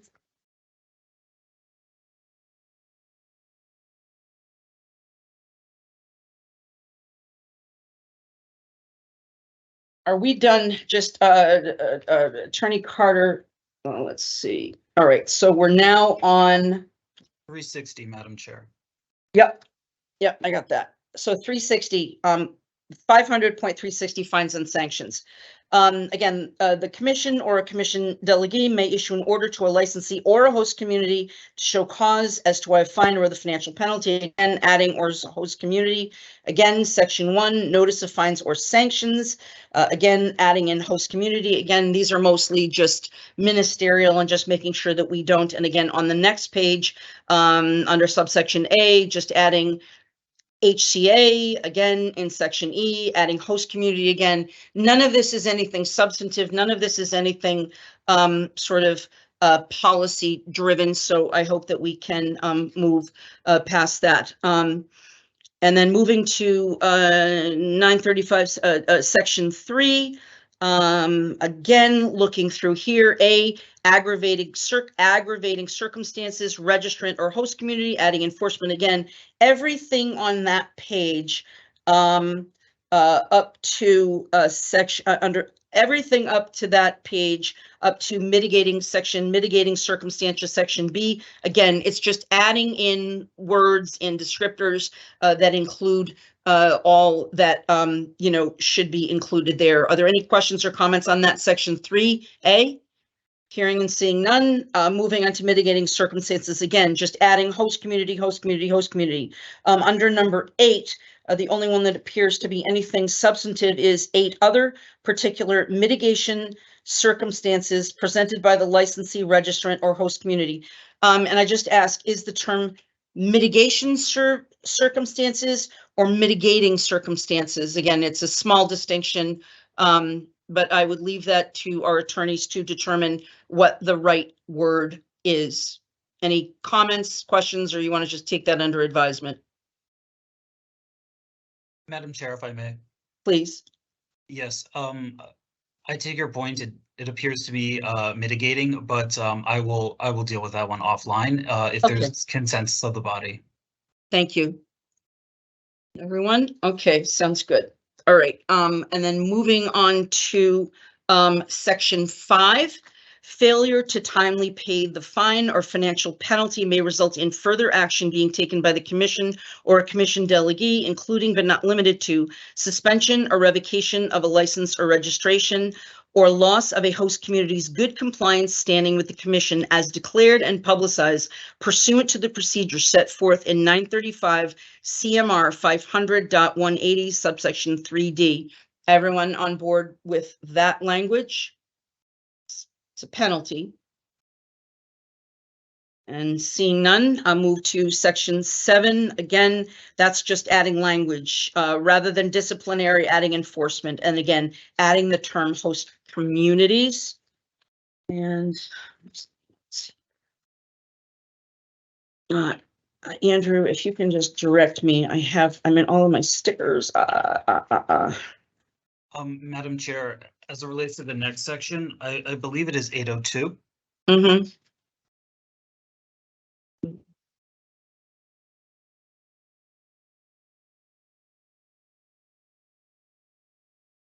Wait a minute, I'm already in suitability here. Can you get me back there? I'm a little lost here with all these. Which section is it? I'm looking at 500.500. What section is it? I'm sorry, Madam Chair, 1 second.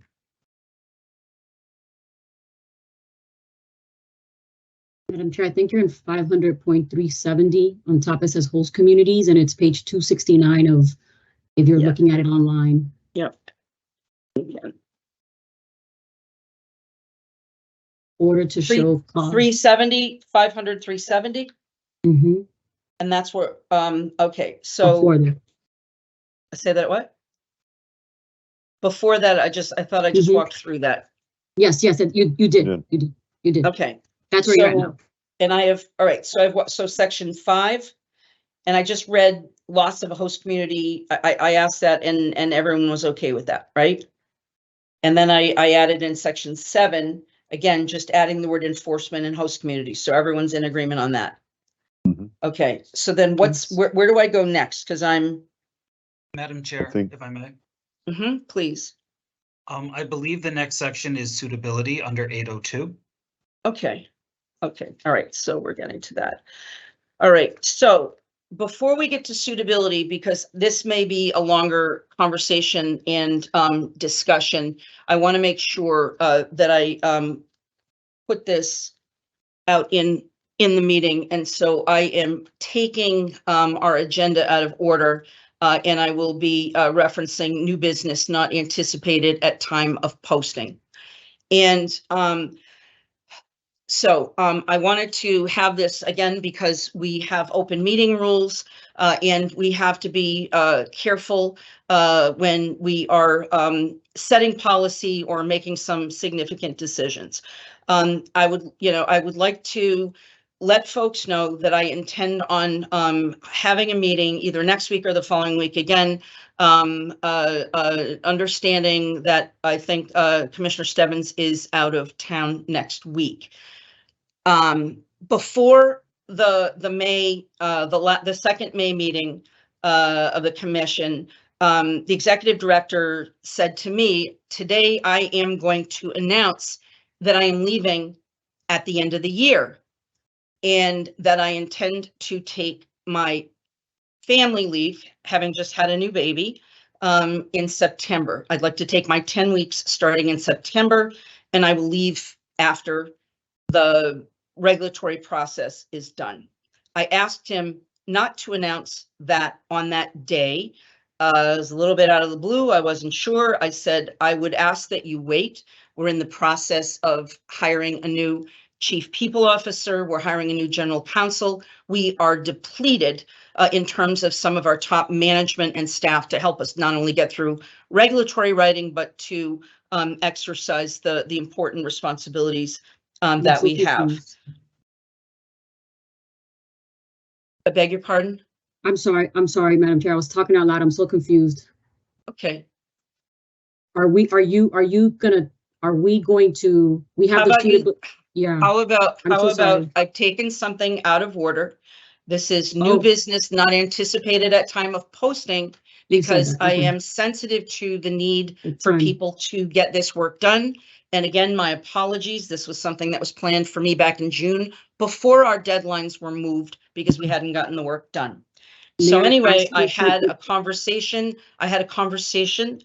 with the executive director yesterday, who again indicated to me that he was still, he was about to announce yesterday, which is why I called on him to announce his plans to leave. He further indicated to me that he planned on taking his family leave beginning on Monday. I have consulted with labor attorneys, and employees shall give no less than 30 days notice to their employer of the anticipated start date of family or medical leave. Notice shall be provided as soon as practical if a delay is beyond an employee's control. Now, what I would like to do, again, because I will not be able to address this at the end of the meeting, I wanted to address it here. I would like to say that I will be notifying, we need to do this with respect to the legal rights of all employees to fully enjoy their family leave. We are in crisis right now as a commission. We need to make sure that we know how to manage through this regulatory process. And we need to understand, again, back in May, I had actually begun making some inquiries. Are there people out there who might necessarily want to apply for this position? But I did not want to announce this in May. Please, I did not want to announce this in May because I wanted to make sure that we got our chief people officer in place. We were doing a search for general counsel. We were in the throes of regulatory writing.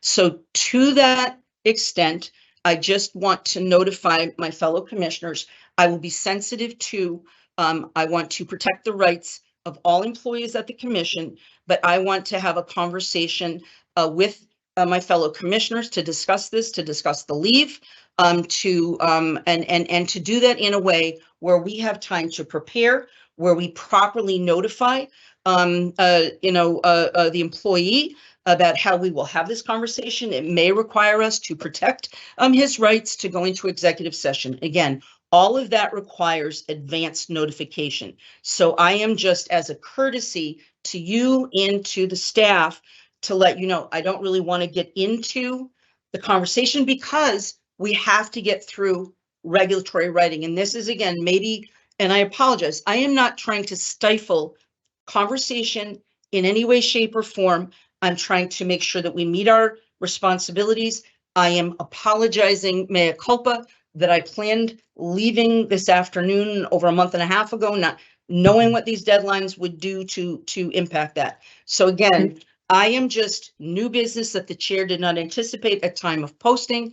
I wanted to raise that. I'm not asking for any votes. Frankly, I do not think that it is appropriate to go beyond what I've tried to say after having consulted with Labor Council, that I would like to raise this as an issue at a meeting I will, notice in the future. So again, Commissioner Camargo had her hand up. I'm happy to sort of entertain that. But again, I don't want to get into the specifics. I just want to notify people that this is a conversation I hope to have in the coming week or so. Commissioner Camargo?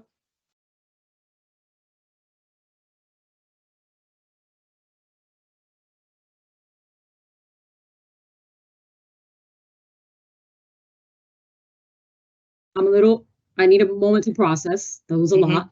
Me too. I think a little inappropriate. It is. Yeah, I think it's highly inappropriate. I'll come back if somebody else has comments right now.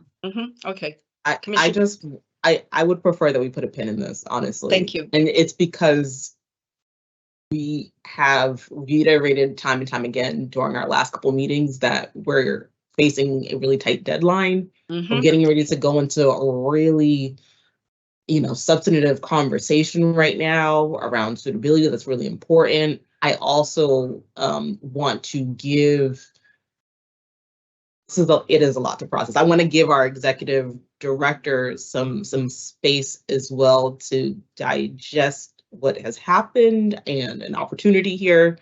But this can go.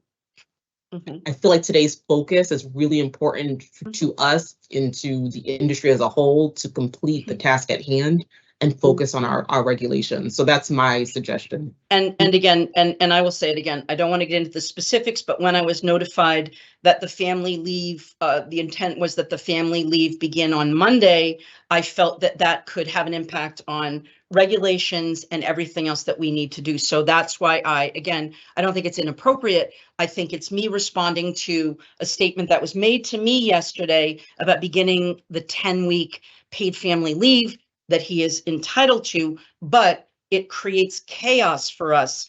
And I want to have an opportunity for us to absorb, you can all have a conversation directly with the executive director, but I would like us as a commission to be able to discuss this and make sure that we're dealing with it appropriately, which is why I raise it again. My apologies that I have to leave early, and then the business will entertain. Yes, Commissioner Camargo. Madam Chair, I won't make comments about your comments. I want to move forward right now. I think everyone's in shock. I was. I think this came from left field a little bit, so I don't want to get into it. I don't want to, and I also, in all due respect, I think we need to have this conversation at some other time, but you have the right to bring up what you want to bring up. And interesting that we went out of line in terms of bringing new business. That's interesting. I'll pick my Robert Rules of Order and everything, right? Because this is a learning moment as well. But I want to move forward because I think Commissioner Concepcion's point, it's 1 o'clock, Chairwoman. I know you said you had to leave by 2. I probably have to leave before then, but anyway, okay. So we again. Yeah. So we have a suitability PowerPoint that Commissioner Concepcion. Could you share that? It was already part of the package 2 weeks ago. So let me just I'm trying to be helpful here, Chair, Please. because I think you're in the hot seat right now. Is we and I'm fine. I know. I'm just saying. I'm at the crux of trying to get a lot of stuff done, and I'm just trying to be transparent with my fellow commissioners. That's all. I get it, and I'm trying to get work done. So,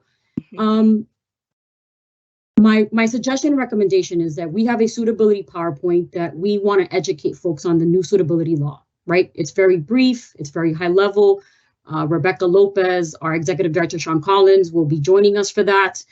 And then we have the suitability tables. So I don't want to get too into it right now until we decide, but Madam Chair, per law and per everything else, I think we can go through the suitability conversation without you. We can put a motion on the table and sort of run our meeting. You can designate a chair to run the meeting so that we can continue to sort of move forward. We have suitability. And everything that people are going to see in the PowerPoint, they're going to see in the tables. I think in your absence, I don't think you have anything to worry about because it's the letter of the law right now. There will be some conversation, and I think that you later can opine if you want on the conversation. But I think for what we have all just experienced right now, including our team, our staff, and the public, going back to what's important right now, which is the work, and I know that there's other issues we have to take care of. My recommendation is, if you need to go, Madam Chair, I'm happy to put a motion on the table that will allow you to designate someone to be a chair right now. Can I tell you? Wait. Let me just finish. Right. Yeah, almost there, Chair. Almost there. Okay. And however long, if you could stay for the next hour, great. But then after that we move forward, because I think we can finish today. I agree. I've already anticipated how I would. I mean, it's my prerogative. I don't need a motion. I can designate an acting. I'm not chair. aware of that. So I'm trying to be helpful in the moment. So I hear you. And Commissioner Stebbins has his hand up. Okay, thank you, Commissioner Stebbins. Yeah, thank you, Chair. And yes, I think to the question we just raised, you certainly have the right and ability to name somebody to chair the meeting and continue to chair the meeting in your absence, and that's fine. I just want to be mindful of the conversation that you just initiated and still trying to figure out where that fit into our consideration of the agenda and the work we have to get done, and obviously wanting to make sure that we're not infringing upon anybody's rights as an employee. So I want to just put that conversation aside. I think that's a conversation for another meeting, and in the time that we have you, I think we can quickly get through the rest of the work that we need to consider with these draft regulations. And again, because I know you're going on vacation, it's summertime, I wanted to make sure that I provide enough advance notice to protect the functioning of the commission and to protect the rights of all employees to their 10-week family leave. So again, I know that this is uncomfortable. Trust me, my jaw dropped yesterday. So I wanted to just make sure that we address this in a public forum. And again, as you know, open meeting law precludes us from having these conversations randomly and outside of the public view. So again, it is to protect the rights of employees to protect the functioning of the commission and to make sure that we have a robust conversation about how we manage this going forward. Yes, Commissioner Camargo, Yeah. and then I would like to let you guys do what you're going to do. Yeah, thank you, Chair. And let me just, I want to just clarify for the record. I said the word shocked, and folks are already, blowing that out of proportion. So I just want to clarify for the record, my choice of word in terms of the word shock is just that we're having this conversation right now. The parental leave, obviously, I know parental leave and what it is and the rights, but so I just want to clarify that because I want to make sure that the public and all you understand as well. I think I use the word shock in the sense of like, we're having this conversation right now in public. So just FYI, wanted to clarify thank that. you. Thank you for letting me do that. Thank you. I appreciate that. And again, I'm truly not trying to stifle anyone's ability to speak or comment, but I'm trying to make sure that in my absence, you can get this done. And I needed to say this now because we may need to notice this for next week or when, we have all 5 commissioners who choose to participating. So anyway, thank you. So if we can move forward to I'm going to suitability review process. Is that where I am, Andrew? Starting there? If I may, Madam Chair. Mm-hmm. Yes, 802.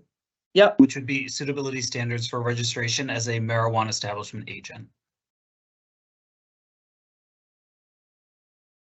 Suitability standards for licensure. That's not it. Oh, yes. Okay. And then it would be, if I may, Madam Pass Chair, that. it Yep, would be please pass table that. B. Mm-hmm. Yep. Okay. Right. I have that. Okay. All right. So, I'm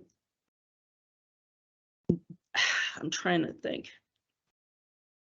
How would you, Commissioners Camargo and Concepcion, how would you like to manage this?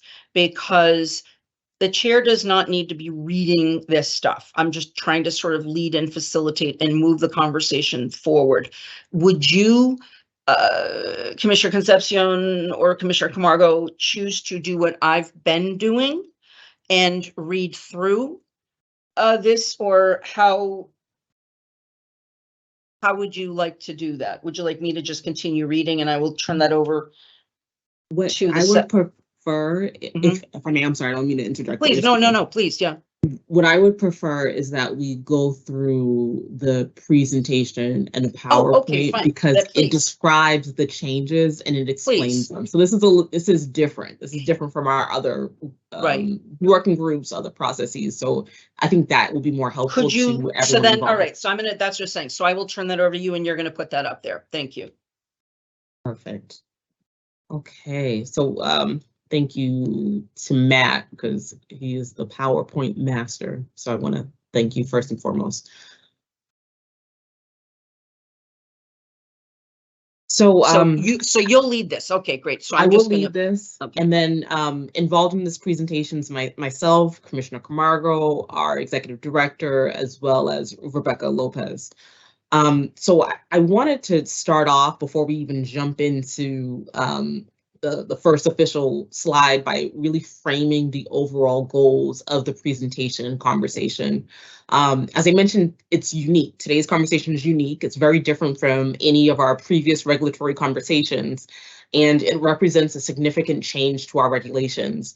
And I'm sure that this will no doubt usher in more Corey-friendly, gainful employment in the cannabis industry, which is the fastest growing industry in the entire state. It speaks directly to our equity mandate and empowering areas of disproportionate impact. So the draft changes that you've all received are mandated by law and already in effect. The legislature was very prescriptive in telling us what was allowed, and we're acting squarely within those parameters here. Although we made no additional changes, we felt that it was important to take this time to educate and bring awareness to our suitability practices here at the CCC, because as we are well aware, this is an area that can be very complex and challenging to navigate. And in light of recent events, this conversation could not be more timely. So I think this is a really good time overall to really get into how suitability is taken into account during the licensing process. So as I mentioned, this new law is the law. but it doesn't take away an employer's ability to make hiring decisions. There are still suitability standards in place for every person wishing to be an agent or a licensee, as well as federal protections for a safe working environment. And I will expand on those later on in this presentation. And you'll also hear about the ED will sort of give an overview about the law itself, while our enforcement counsel will talk about the key role she plays and the enforcement team plays in this overall suitability review process. With that said, I will, kick this over to my colleague, Commissioner Camargo, and so she can also offer some opening statements as well. Yeah, thank you. Thank you, Commissioner Concepcion. I just need a minute. This is so important. We've talked a lot of, and I've said earlier today in terms of why we're here, the impact on people and communities that have been disproportionately impacted by the war on drugs, right? So I'm not even gonna get into it. I think folks know why we're having this conversation. I think the other part of it today as well, part of this is how do we help to work on the stigma that cannabis has still to this day. I think that this new mandatory and regulatory update is it's a big deal. We want folks to understand it. There's a lot of misconception, and there's also a lot of fear, right? With what does it mean and what does this mean in general? So I'm happy to have the conversation today. I am going to call on Rebecca Lopez to jump in with us. The executive director won't be joining us for this presentation. Rebecca, if you can walk us through the next few slides in terms of the new law and again, what does it mean? And we are gonna, we'll have some closing comments and to sort of educate folks on what we would do next to make sure that folks are educated and that stuff is clear in terms of what this means. So thank you. Thank you, Commissioner. So we'll talk about the new law before we get into our specific suitability process. As the public knows, on August 11th, 2022, Governor Baker signed S 3096, which is an act relative to equity in the cannabis industry, and that took effect on November 9th, and that is what brings us here today. S 3096 amended the Commission's statute, General Law, Chapter 94G, to expressly state that no individual can be disqualified from employment at a marijuana establishment due to a prior criminal conviction or other criminal case disposition, barring certain exceptions. Since 2018, the Commission's suitability standards have considered certain prior criminal convictions or pending criminal cases as grounds for finding an individual unsuitable for registration as a marijuana establishment agent. Due to the conflict between S 3096 and the Commission's suitability standards, the Commission modified its suitability review of registered marijuana establishment agents and agent applicants. And what I mean by that is that effective November 9th, 2022, the Commission's Investigations and Enforcement Department began conducting all suitability review in accordance with the new statutory amendment. Since November 9th, 2022, the Commission has not considered prior criminal convictions or open or unresolved criminal proceedings as grounds for barring an agent or agent applicant from employment at a marijuana establishment, subject, of course, to two exceptions. The first, that criminal history can be considered if the criminal offense involves the distribution of a controlled substance, including marijuana, to a minor. And second, criminal history can be considered if the individual is or is applying to become a laboratory agent. S 3096 did not alter the suitability standards for persons or entities having direct or indirect control of a prospective or operating marijuana establishment.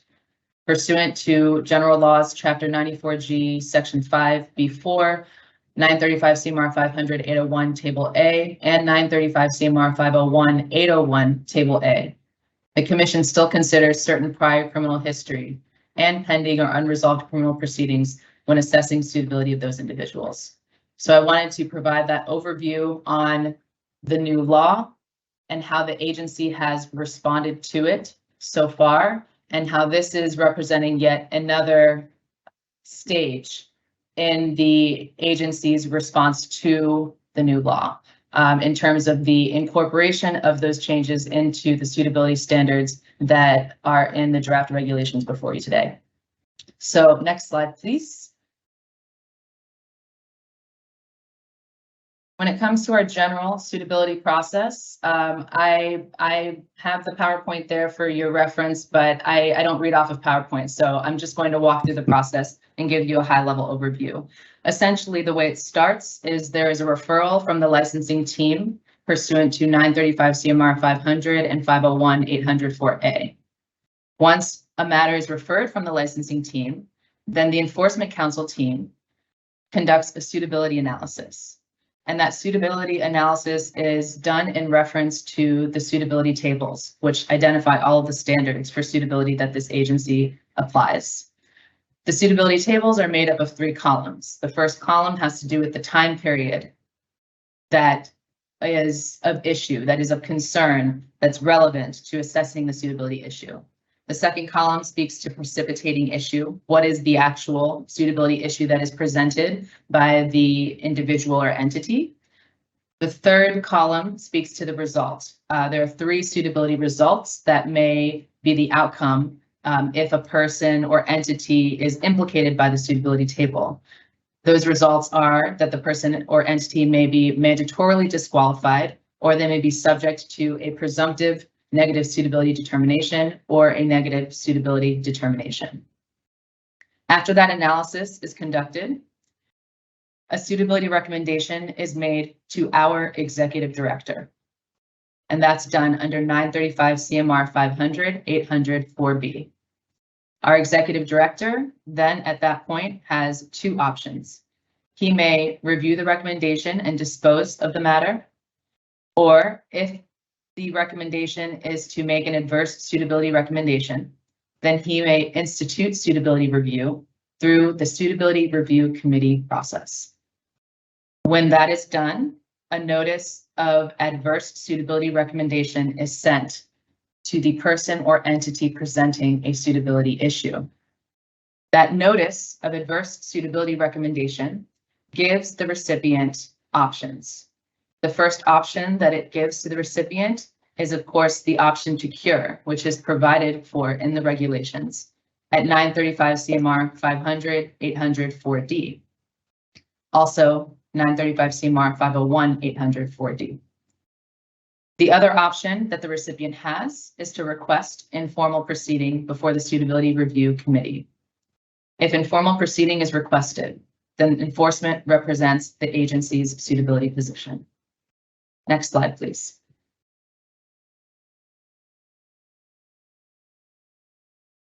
The person or entity presenting the suitability issue has an opportunity to overcome a finding of being determined unsuitable or being recommended as unsuitable at the informal proceeding. The suitability review committee must consider certain information or factors depending on the circumstances. And that information, factors that must be considered is identified in the regulations. If enforcement prevails at the informal proceeding, then a notice of suitability determination is sent to the individual or entity presenting the suitability issue. If enforcement does not prevail, then the department continues to process the license application. Or if the suitability issue is concerning a licensee, then enforcement continues on business as usual, as does the licensee. All of this comes down to the fact or legal reality that lack of suitability is a basis in our regulations to deny a license or agent registration application, or to suspend or revoke a license or agent registration card. So that is a general overview of our suitability process.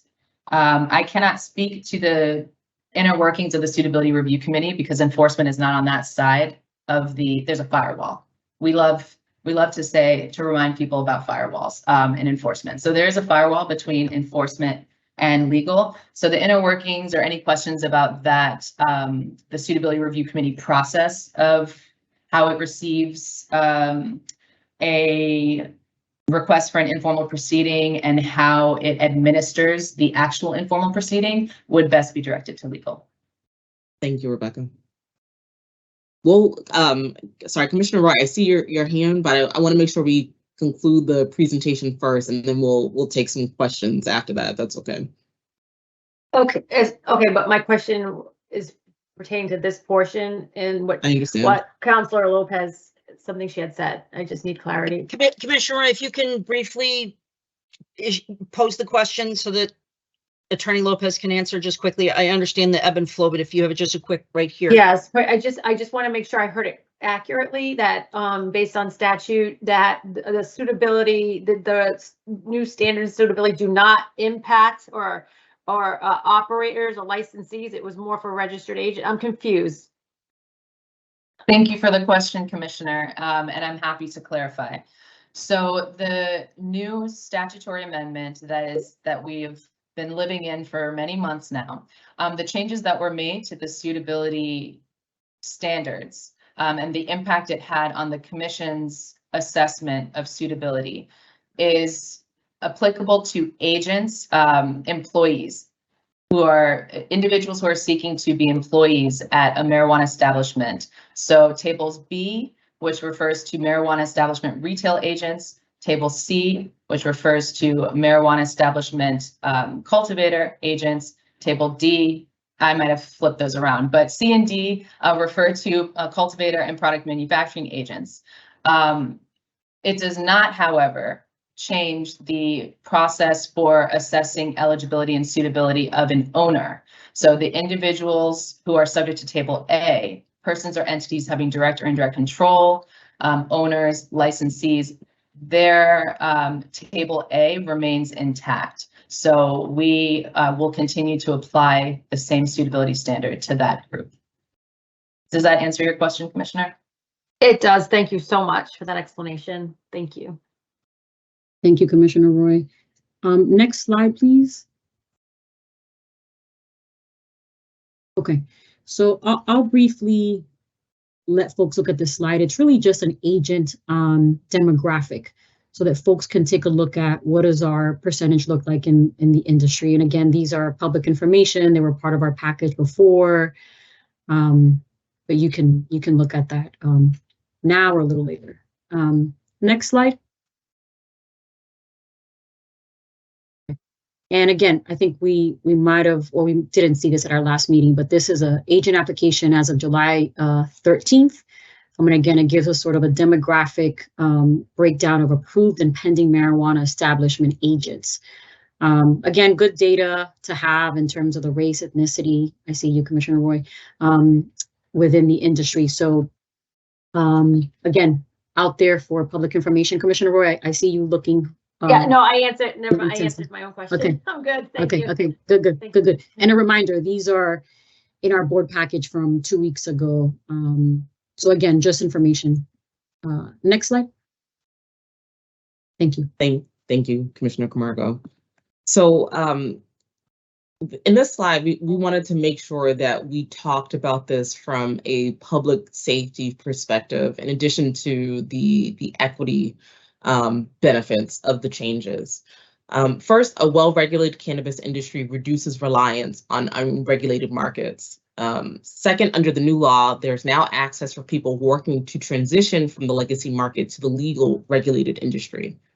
And the last point here says that agents and licensees are still subject to the Commission's suitability review for each agent registration card and each license application.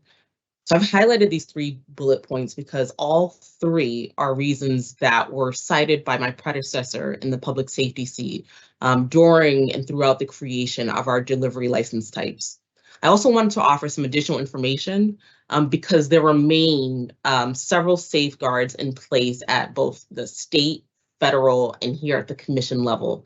And what I have learned, and I'll expand on this throughout our conversation today, is that this is really a matter around increased awareness for workers, employees, agents, and employers about the rights of workers, the safety that is required, and making sure that we are cultivating an industry where workers are armed with this information that is really important. There are several protections, legal protections, that are essential.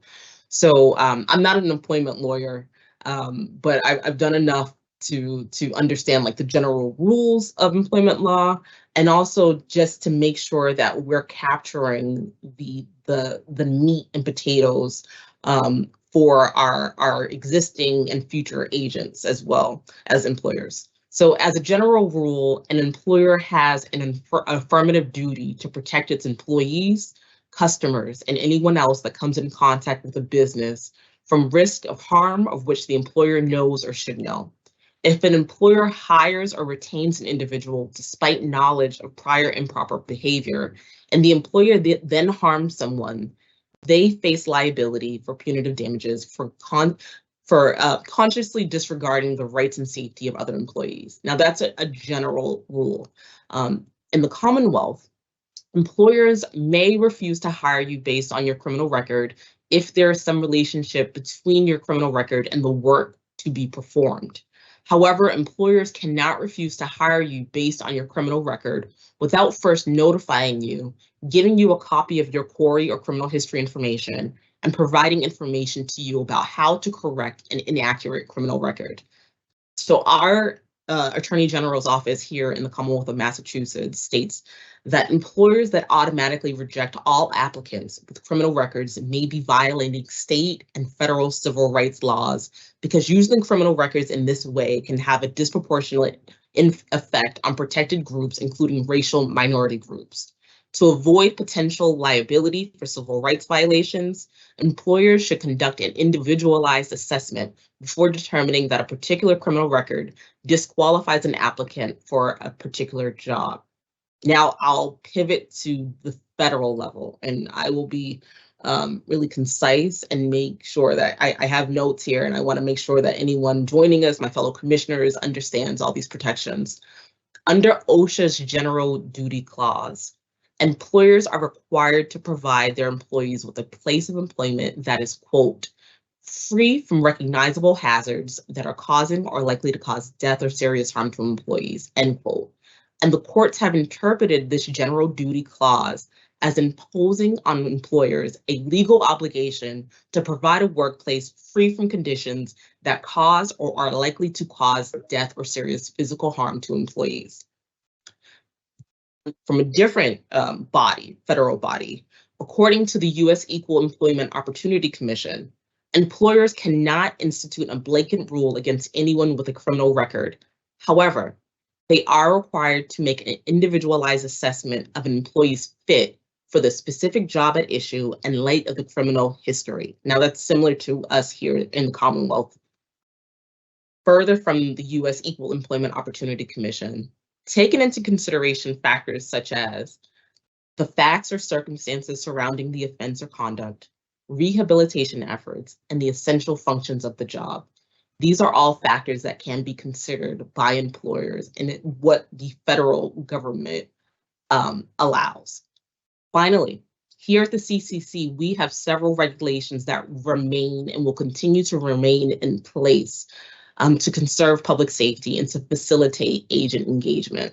This includes what's often been referenced here at our meetings, the requirement for licensees to have a whistleblower policy in place under 935 CMR 500.105, subsection 9, subsection D, 4B.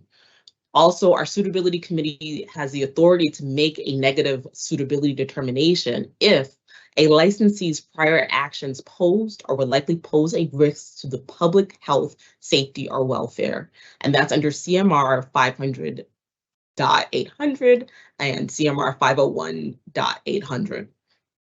Also, the commission still maintains the authority to suspend, revoke, or deny a renewal application if an individual or entity on a marijuana establishment license or a marijuana establishment agent has a history of criminal conduct that's been evidenced through records or the admission to sufficient facts in the Commonwealth or other jurisdictions.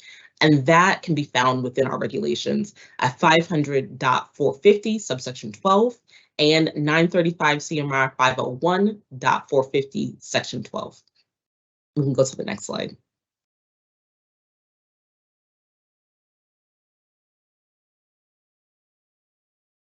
Thank you. So in closing remarks, there are a few things I really want to say. This is really an important conversation. It's one I've been looking forward to for some time.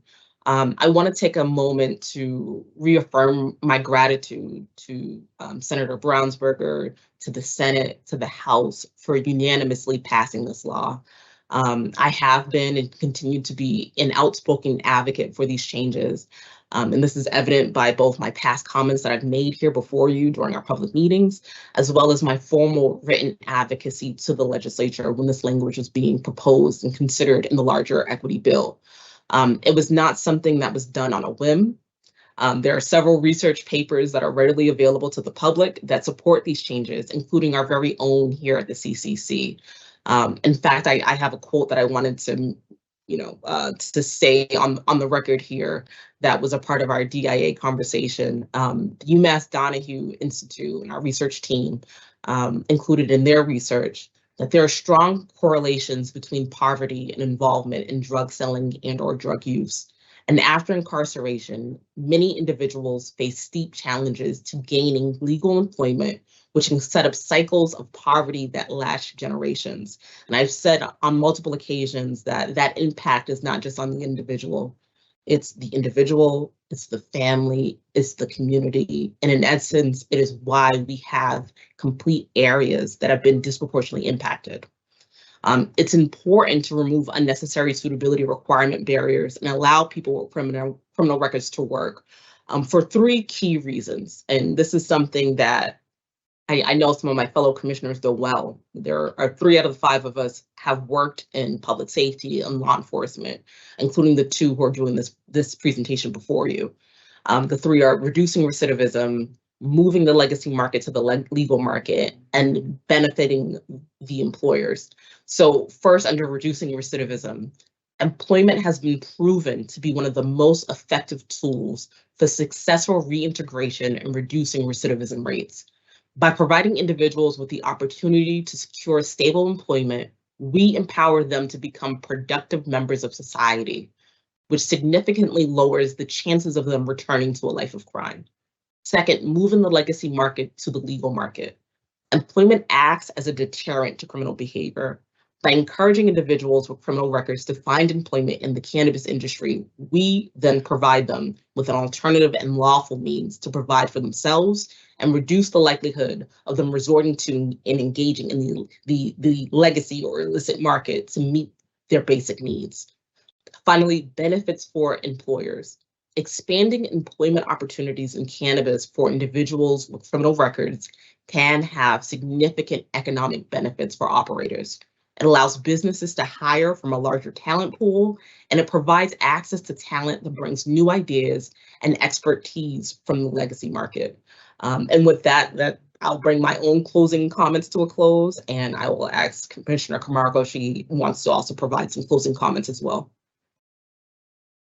Thank you, Commissioner Concepcion. First of all, I got to say congratulations. I know we've been working on this, and I know you started working on this with Kyle, Rebecca, and Andrew as part of a suitability team, almost a year ago. So thank you for bringing me into the fold. It's sort of like public safety meets social justice, right? And everything else, all the other seats that we all have within this commission. I always say that we have a seat, but we represent, all the seats. So thank you for those comments. Thank you for the 3 points that you made. I'm not gonna reiterate them, but I mean they're so key. I too came from the criminal justice system in terms of my professional work, and have ran many programs for citizens who are reintegrating into society. So moving legacy market to the legal market is so key, and I'm happy to see that some of this will allow to move that forward. I just want to say, and I don't want to say too much because I know we gotta kind of keep moving through this stuff, but what we will have to do, and Madam Chair, I think we'll put a pin on this as well, is create a guidance document for the new suitability tables. So I think, there's a lot of misconception or misinformation in terms of what does this really mean for employers? What does it mean for agents? What does it mean, for folks who have, records? What kind of records? All that stuff. So I think one of the things that Commissioner Concepcion and I are going to work on is a guidance document, obviously with our team and the suitability folks. And I'm sure we'll recruit a couple of staffers to do to be part of that as well. So thank you. And I know that I'm sure there's questions. I know that Andrew Carter, I believe he'll be on screen in a second, just in case we have any questions in terms of the letter. So thank you, Madam Chair. I'll send So it back again, to you. I really want to thank Commissioners Camargo and Concepcion. I know this has been a life's mission that predated Commissioner Concepcion being here, this particular issue, and I appreciate Commissioner Camargo for her assistance and all the team's work on that. And I absolutely agree with you. And not only do we need, I think, to create guidance, but I think that this is one of the questions that I raised, because I had gotten some pleas from more than one person. This is on licensure, not on being an agent. But I think that this is one of the things that if we are dealing with a significant population that does have potentially limiting criminal background for licenses, that we mandate that everybody going through has to check some sort of a box to understand that they understand what suitability is. We provide it to them, but we don't ensure that they fully absorb it. And again, I've talked about one social equity candidate, nameless, but who has complained that he's been waiting, spent $150,000. And then, figures out, he's not suitable, but did you watch that module? Well, maybe I didn't. So it's really, there are things that we can do in terms of policy, but I think that there are things that we can do in terms of the educational programming. So again, I'm glad that you raised that, Commissioner Camargo, but again, I thank both of you for this hard work, because this is an important subject, but also a touchy one. And I appreciate, Commissioner Concepcion, you making the comments, because having been a criminal defense attorney myself briefly in law school at the Boston Municipal Court, generally, people, it is a generational return, and we can only break that cycle if we allow those opportunities. So thank you so much. Now, what I am planning to do, because I am watching ways and it is not looking friendly, I will designate the secretary, Commissioner Roy, to be the acting chair, unless she prefers for this segment to defer to Commissioner Concepcion. Again, if I get hit by a bus, you are the de facto presiding officer, but I will ask if you are comfortable managing this, or if you prefer Commissioner Concepcion to grab the gavel and run through the rest of this. I'll ask your preference. I'll gladly take the gavel and lead us through, and I'm sure Commissioner Concepcion and Camargo can provide further context if need be as we go. And if I can, what I plan on doing, I will be an observer and not a participant, but I will keep my phone on. And if there's anything, I will not make commentary, but I will be listening. So again, I just am worried again with the tunnels and everything. So again, in advance, my deep apologies for leaving, my deep apologies, because I thought we would have been done by now. And again, my apologies if I am trying to move this forward in a rapid way that may undermine people's ability to fully share their thoughts and backgrounds and everything. So again, my apologies for anything like that. So I will be back on via my smartphone, but I'm going to leave my laptop here. Thank you. Thank you, Madam Chair. Okay, we're ready. Could I have Attorney Carter just confirm that I'm going to be on the first table? Madam Chair, if I may. Yes. Yes, we are at table B. Okay, so I'm going to read beginning in table B, precipitating issue. I'm going to stay in that middle column.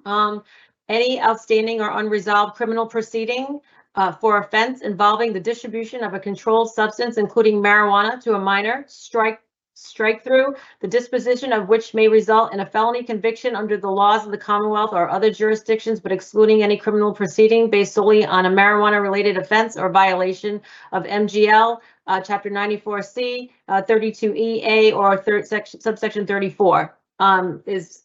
So that is that section there.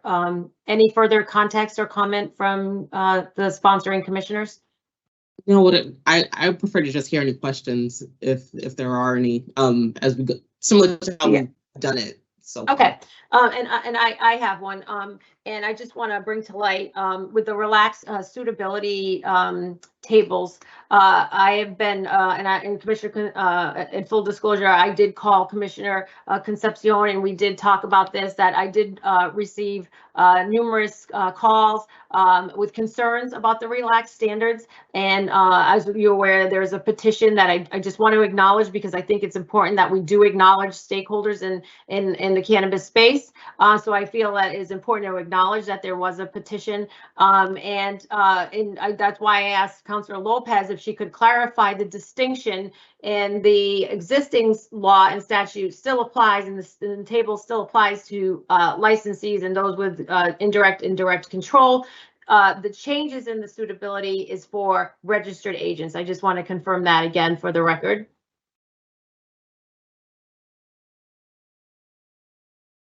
Can I offer a couple comments? Yep. Okay, perfect.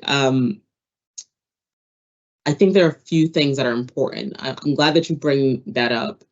The petition that was circulated. I also received some input, both phone calls, emails, so on and so forth. So I want to first clarify a few things that were asserted within the petition that were not factually and legally accurate. And then I want to speak to the supporters and the comments of that petition and the calls, because I thought it was really insightful and helpful. First, the petition itself was everything that's been done in these charts and the changes were not proposals. So on its face, the petition talked about proposed changes. It's the law. So in essence, it was a petition to not follow the law, and we do not have that option here. This has already been in existence, as Enforcement Counsel Rebecca Lopez mentioned earlier. Once that law was enacted, we followed suit, as we must do because we follow the law. We're only modifying the existing charts to align with the current practice that's already in place.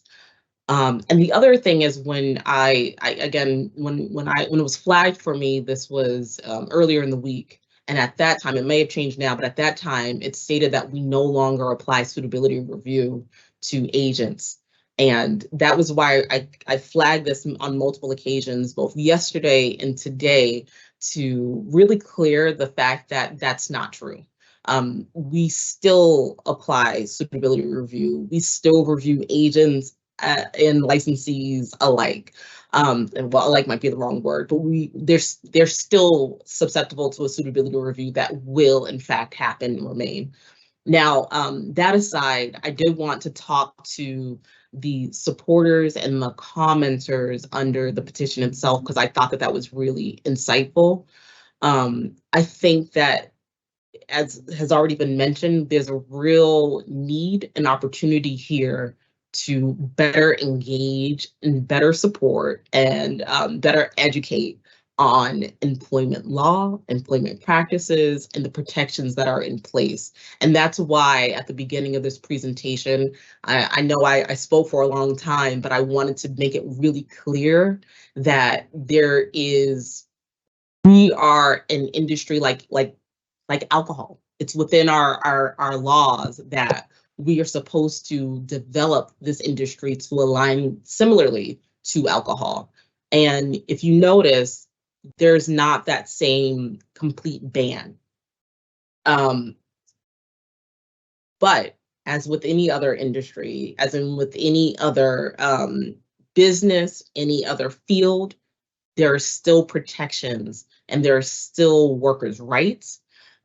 So I think that's what that told me. I just wanted to make a comment about that, because what I received from it was that it was helpful, it's informative, and I want to make sure that we are encouraging workers to come to the commission with concerns, and that we're also equipping them with the law and understanding the law, because it does get complicated and complex, but they're not left in the cold, and these are not taking away the support and legal avenues that they have available to them as well.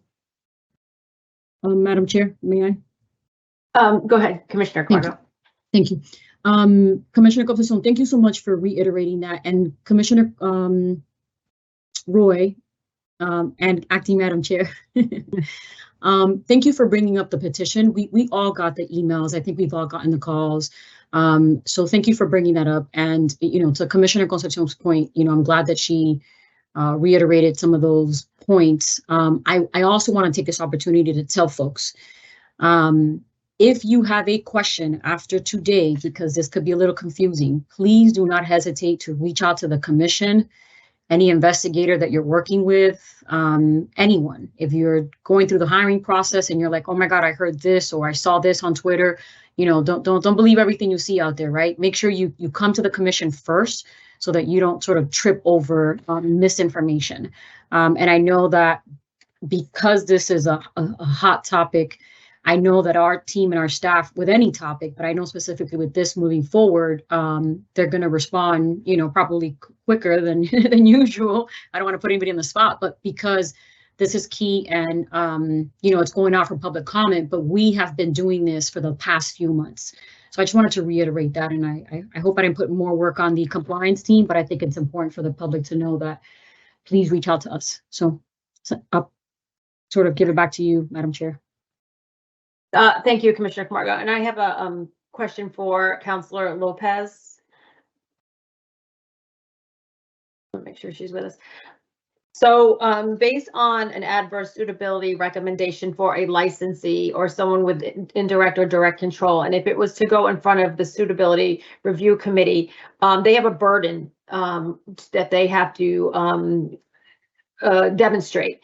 And so the applicants or licensees' prior actions posed or would likely pose a risk to public health, safety, or welfare if a license or registration is granted or renewed. So that's that burden that they have to demonstrate. Is there anything that we as a commission has regarding agents? If we deem an agent would pose a public health, safety, or impact welfare, is there anything at the commission? Are there guardrails? Are there safeguards in place that we can impose? Thank you for the question, Madam Chair. So the answer to that is yes. So for all of the tables, from the licensee owner table, which is table A, all the way through table E, which concerns laboratory agents, all of them include a provision that is meant to capture and be able to assess suitability for public health, safety, or welfare reasons. And that standard is, as you said, when the question there, the presenting issue there is whether the applicant or licensee's prior actions posed or would likely pose a risk to the public health, safety, or welfare, and the risk posed by those actions relates or would likely relate to the marijuana establishment's operations. So that is a suitability ground that remains intact following the passage of this law. And does that apply to agents? Can we apply that principle to agents, registered agents? It applies to owners and agents alike, yes. And then the commission can therefore deem an agent not suitable if they pose a risk to public health, public safety, and it is related to the operation of an MTC. Yes, the commission will still have the ability to assess or potentially disqualify an agent on the basis of a suitability concern of that kind. Yes. And could you share for the public what someone needs to do to become a registered agent, right? There's a background. Can you share the process? It's fairly thorough. It's thorough.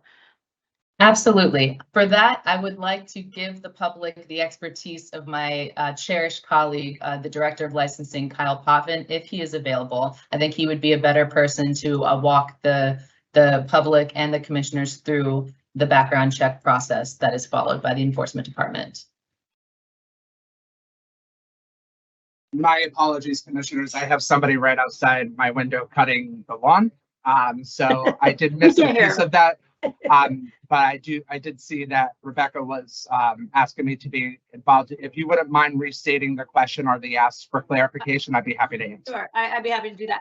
I asked Councilor Lopez about the robust application process or criminal background checks that involve to become a registered agent, and if we could just share with the public what someone needs to do to become a registered agent, and that does involve criminal background check.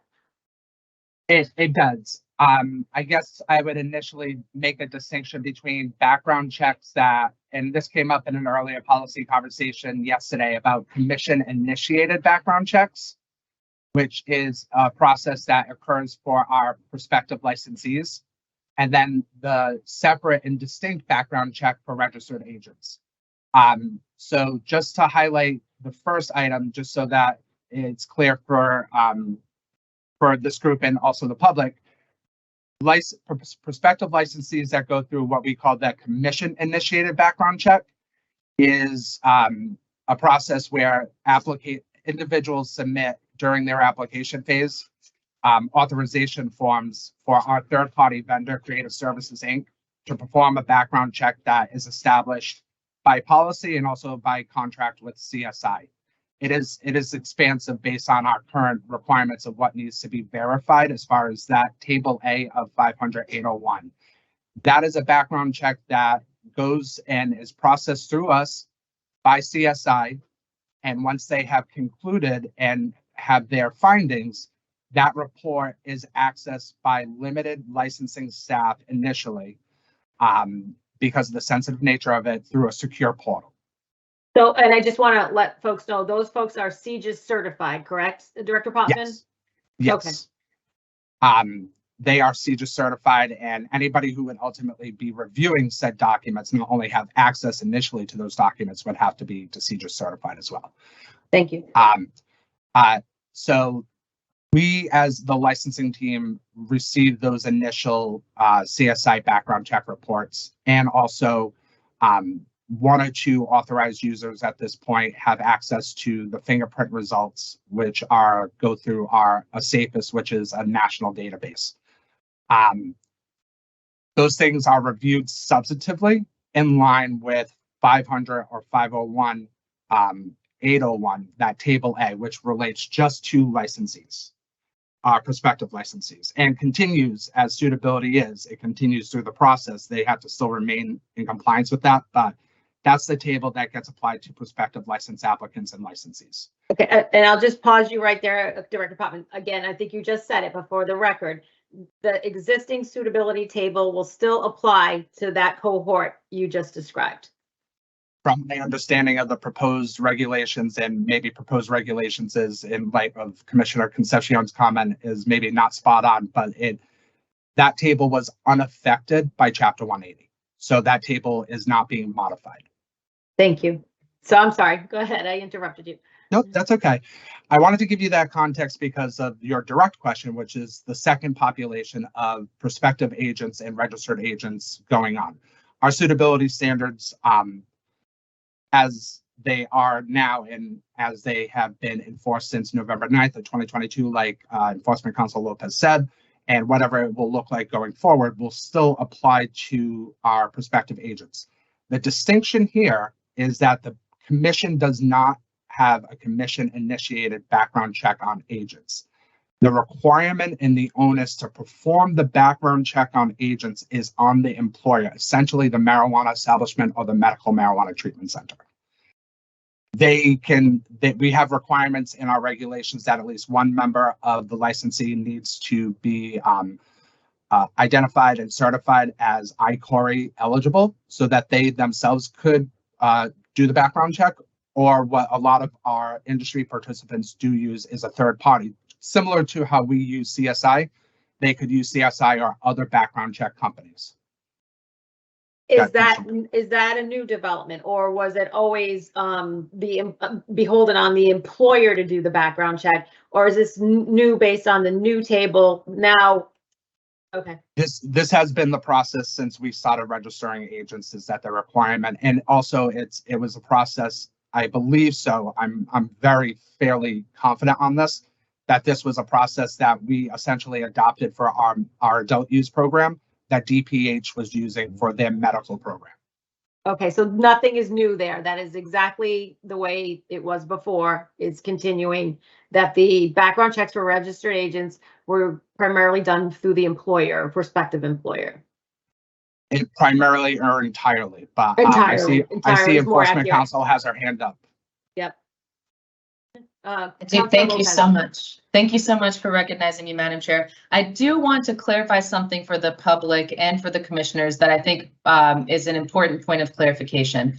So when we're referring to agent tables not being or being affected and subject to Chapter 180, we're referring to agent employees. So marijuana establishment agent, that definition in our regulations does also cover owners. And it does also cover persons or entities with direct or indirect control. And a person or entity with direct or indirect control or an owner can have an agent registration card. So just to be very clear, marijuana establishment agent, it might be clear for the public if we refer to agent employees, which is different from agent owners, so that everyone is clear about where the law lands. Thank you for that distinction. That's an important one. Thank you very much. Okay, Director Potvin. Thank you. So thank you, Rebecca. So essentially leading from that point, Commissioner or Madam Chair, I'm sorry, essentially that at this point, once the marijuana establishment or MTC, the employer does the background check through by themselves or through a third party on the prospective employee, our regulations require that they submit, if they plan on wanting that employee to enter this industry, that they submit an application for agent registration within 30 days. Part of that requirement of what is needed in that application currently is a disclosure of certain events that would appear on said background check. So it's not, we do not require that they submit the background check. Actually, we encourage that they don't, just because of the sensitive nature of it. But we do require that they disclose certain background check events, which then staff, when reviewing an agent application, will review said disclosures and apply the tables at that point. As a kind of the ability to fully ensure that the disclosures were accurate and that the report was in fact actually reported and issued and received by the marijuana establishment MTC. Later stages during our licensing process, i.e. prior to commence operations, when our investigators and compliance officers go out to the field during that stage, one of the key elements that they inspect for is the fact that those background check reports are in the employee's personnel files pursuant to commission policies for those records. So there is a safety net there, but that's the difference, is that for licensees, prospective licensees, we run the background check through CSI. For prospective agents who are non-owners, the marijuana establishment MTC employer runs that background check, reports on it to us through an application, and secures that documentation in the employee's personnel file. Thank you, Director Potvin. And again, just to restate, the commission has the authority to disqualify an employee agent if it is deemed a threat to public health, public safety, public welfare.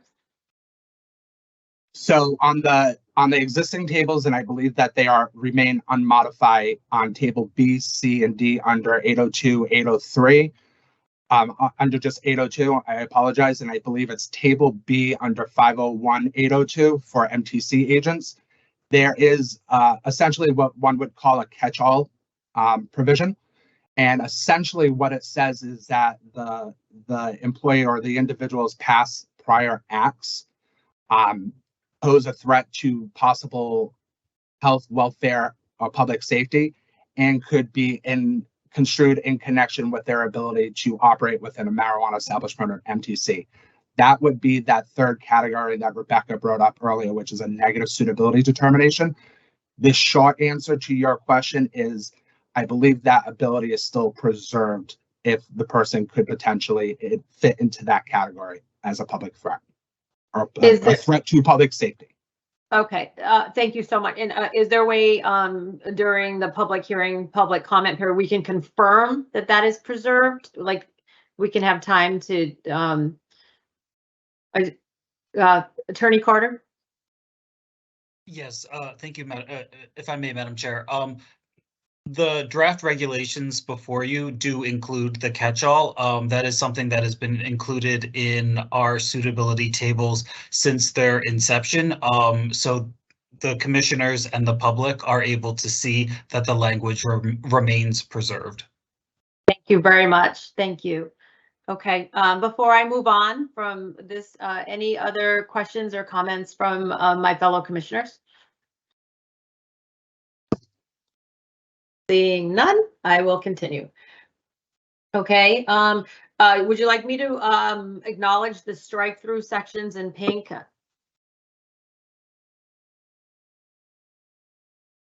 It is completely up to you, Madam Chair. Okay. For the public, I guess then, the strike through sections in this table are the word indefinite, the word sex offense, felony conviction for sex offense is defined in MGL C6, section 178C, and MGL C 127, section 133E, or like offenses in other jurisdictions, striking the words mandatory disqualification. Moving on, striking the word indefinite, striking felony convictions in Massachusetts or other jurisdictions, striking for trafficking crimes under MGL C94C, sections 32E or like crimes in other jurisdictions, except convictions for solely marijuana related crimes under MGL C94C, section 32EA, or like crimes in other jurisdictions, striking the words mandatory disqualification. Moving on, striking the word indefinite, striking the word failure to register as a sex offender in any jurisdiction, striking mandatory disqualification. Adding preceding 5 years, adding the applicant's or licensee's prior actions posed or would likely pose a risk to public health, safety, or welfare, and the risk posed by the applicant's or licensee's actions relates or would likely relate to the operation of a marijuana establishment. Adding may make a negative suitability determination in accordance with 935 CMR 500 section 8. I just want to Moving down. flag, Commissioner Madam Concepcion. Chair, I just want to make sure that it's very clear. This is what Attorney Carter was referencing. The catch-all. Here. That's the catch-all language. I will thank you. Thank you so much for acknowledging that. And I'm going to reread that because that is an important component. And I will reread the catch-all. The applicant's or licensee's prior actions pose or would likely pose a risk to the public health, safety, or welfare, and the risk posed by the applicant's or licensee's actions relates or would likely relate to the operation of a marijuana establishment. Thank you for acknowledging that. Okay, any questions or comments on that section? Seeing none, I will continue to the next table, table C.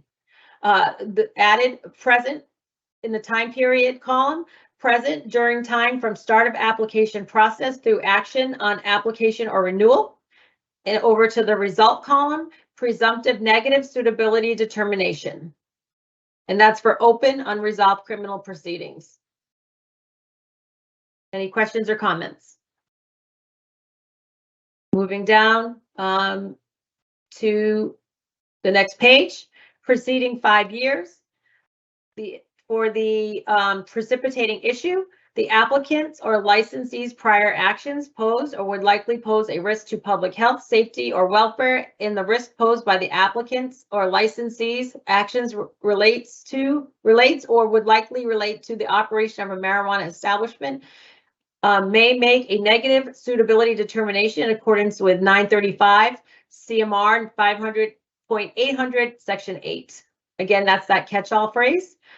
Next one, striking from the language present Striking felony conviction in Massachusetts or other jurisdictions, striking for trafficking crimes under MGL's Chapter 94C, Section 32E, or like crimes in other jurisdictions, except convictions for solely marijuana-related crimes under MGL 94C, Section 32EA, or like crimes in other jurisdictions, striking the words mandatory disqualification. And then under that, striking the words failure to register as a sex offender in Massachusetts or another jurisdiction. Any questions or comment on that table? Seeing none, I will keep moving. For open unresolved criminal proceedings, adding the language, any outstanding or unresolved criminal proceeding for an offense involving the distribution of a controlled substance, including marijuana, to a minor, striking the language, the disposition of which may result in a felony conviction under the laws of the Commonwealth or a similar law in other jurisdiction, but excluding any criminal proceeding based solely on a marijuana-related offense or a violation of Massachusetts General Law 94C, Section 32EA, or Section 34. I'll pause here. Any questions or comments? Moving down. For time period, adding the word present. For precipitating issue, adding the following language. Submission of information to the commission, including but not limited to submission of information in connection with an agent application, waiver request, or other commission action that is deceptive, misleading, false, or fraudulent, or that tends to deceive or create a misleading impression, whether directly or by omission or ambiguity, including lack of disclosure or insufficient disclosure, or making statements during or in connection with a commission inspection or investigation that are deceptive, misleading, false, or fraudulent, or that tend to deceive or create misleading impression, whether directly or by omission or ambiguity, including lack of disclosure or insufficient disclosure. The result, adding the following language, presumptive negative suitability determination. Indefinite, adding the following language, conviction or continuance without a finding, in parentheses, CWOF, for any distribution of a controlled substance to a minor, adding the language, mandatory disqualification. Adding the language, preceding 5 years, the applicant or licensee's prior actions pose or would likely pose a risk to public health, safety, or welfare, and the risk posed by the applicant's or licensee's actions relates or would likely relate to the operation of a marijuana establishment. Adding, may make a negative suitability determination in accordance with 935 CMR 500.800 Section 8. Any comments or questions on that table? Seeing none. The next page. Nope. I don't see any additional language. Going down, scrolling down.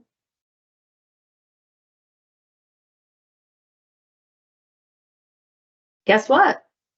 I think we're done. That was it. Madam Chair. Yes, Commissioner Stebbins. Sure.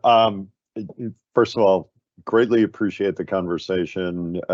Certainly appreciate Director Potvin's thorough and diligent explanation of the tables and the suitability process. And just to offer my thanks to my colleagues, Commissioner Concepcion, who has certainly been a champion on this topic, and greatly appreciate all the diligent work she has put into this, and Commissioner Camargo.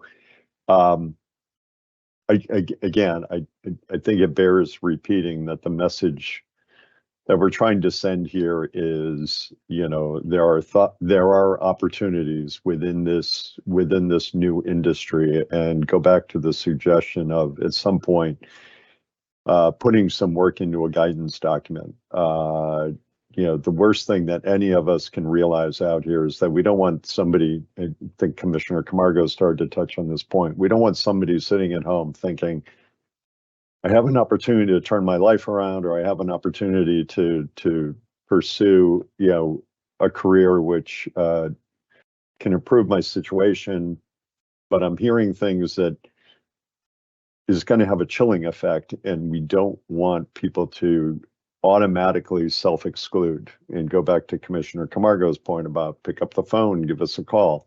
So is much information to that point that we can put out that helps somebody step forward and pursue an opportunity as opposed to just kind of relinquishing any interest just based on what they heard or just based on some assumptions that they might have. So this is great work. I understand, obviously, a lot of it ties back to, the new requirements under Chapter 180. But again, I think it reminds us of the ongoing work that we need to continue to do to, again, help people move into this career and these opportunities, and at the same time offer some safeguards. But I just want to be mindful of the potential chilling effect or people just self-excluding before they've even had a chance to kind of step up and pursue an opportunity as an agent or other employee in this industry. Thank you, Commissioner Stebbins. Commissioner Camargo. Yeah, Commissioner Stebbins, thank you so much for speaking up. Well said. And also, I just want to say, Commissioner Roy, thank you for asking your questions, right? I think we all have been working with each other for the last 2 years. I think sometimes we won't ask something because we know someone else is going to ask it, or sometimes we're like, oh, maybe that's, her seat or his seat, right? It's the challenge that we have as commissioners. But I appreciate you asking the questions that you're asking, because I know that you're not just a public health seat, right? We're all the seats, but I think your questions also help us to educate the public when it comes to sort of that public health and so sort of the miscommunication or misinformation that's out there. So I want to just really thank you. I was going to send you a Teams message, but publicly I want to just thank you, because it allows all of us to do the work and ask those questions that are tough, but we need to ask them. So thank you so much. And Commissioner Concepcion, yeah, thank you so much for leading this, as part of your past, present, and future work here at the commission. And I just want to say thank you on that. Thank you. And I just want to add a comment too. And I want to thank you, Commissioner Concepcion. I know how valiantly you've worked on this.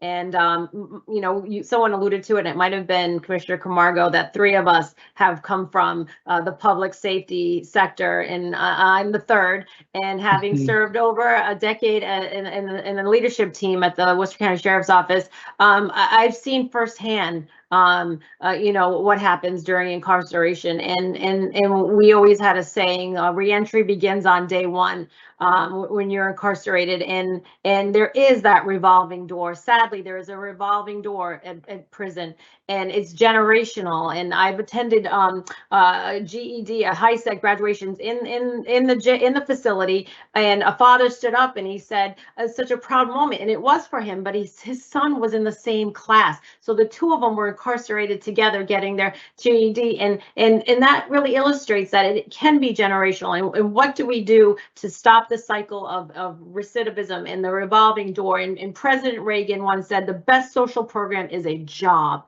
And it is, the best social program is a job. And how do we help people get gainful employment and be productive citizens? But at the same time, how do we ensure public health, public safety, and public welfare? And that's super important, and we need to keep our eye on that ball. And that's why I ask those questions, because the commission still needs that discretion to be able to determine if one of those are at risk or there is a threat to one of those. And employees, and I agree with you, prospective employers and employers need to know the laws, and they need to know the laws around employment. And if we can provide those as a resource on our website of those laws that you stated, whether it's OSHA or it's Massachusetts law or federal law, I think maybe in light of these new tables, I think maybe it's a good idea we provide these resources to our licensees, and so as they look at prospective employers and try to give people a second chance in life, right? That's what we believe. Try to give people a second chance, help them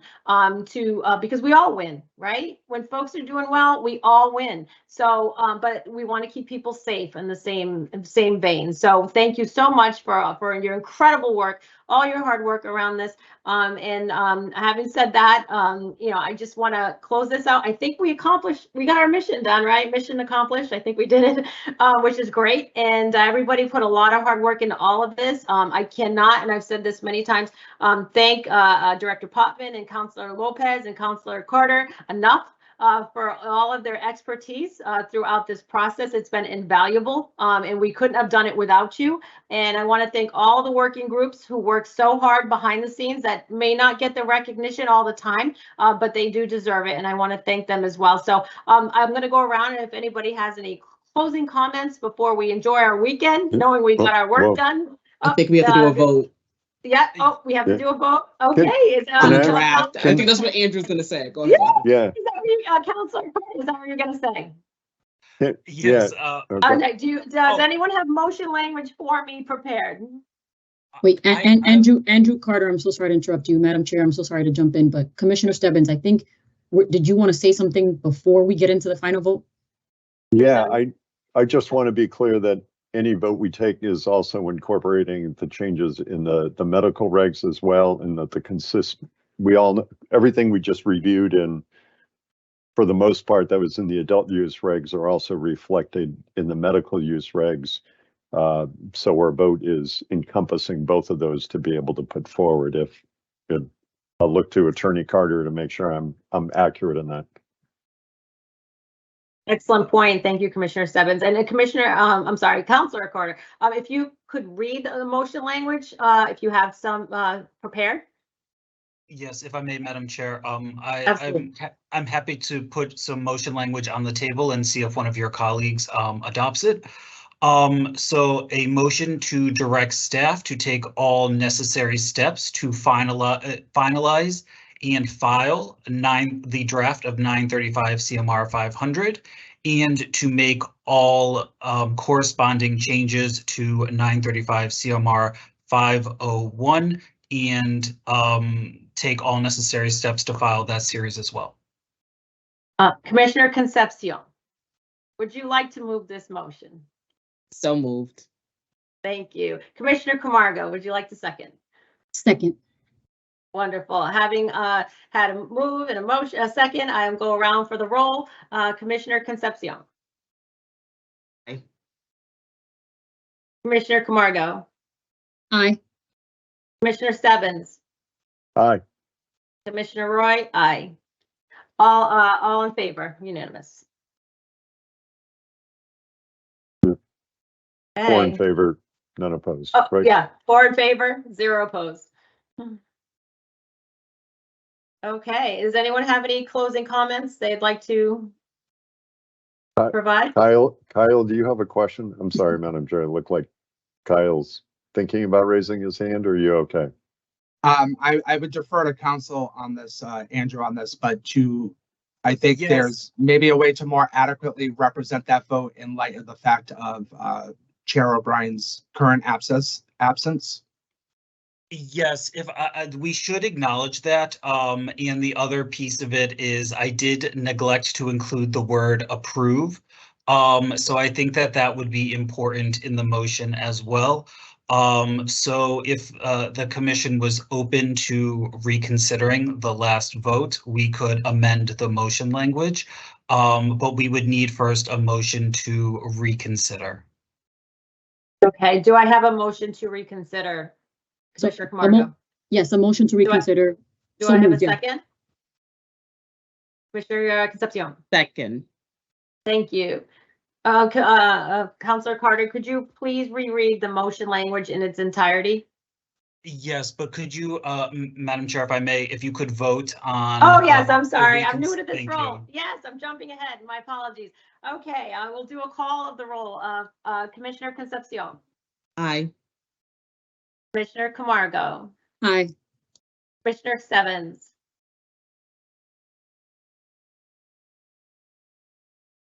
Is he frozen? He's frozen.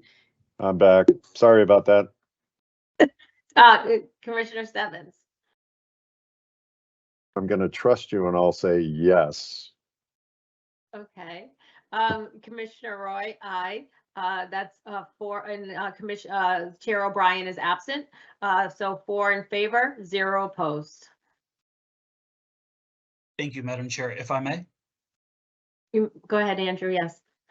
Yes, a motion to approve the draft regulations 935 CMR 500 and to direct staff to take all steps necessary to finalize and file the regulations with the Secretary of the Commonwealth.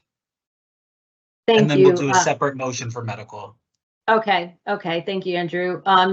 Commissioner Concepcion, could you move that, please? So moved. Commissioner Stebbins, could you second it, please? Second. I will do a call of the roll. Commissioner Concepcion, Aye. Commissioner Camargo, Aye. Commissioner Stebbins, Aye. Commissioner Roy votes aye. Chair O'Brien is absent. That's 4 in favor, 0 opposed. Thank you. Councillor Carter, could you read the next motion language, please? Yes, absolutely. If I may, Madam Chair, motion to incorporate all corresponding changes from 935 CMR 500 into 935 CMR 501 and approve the draft.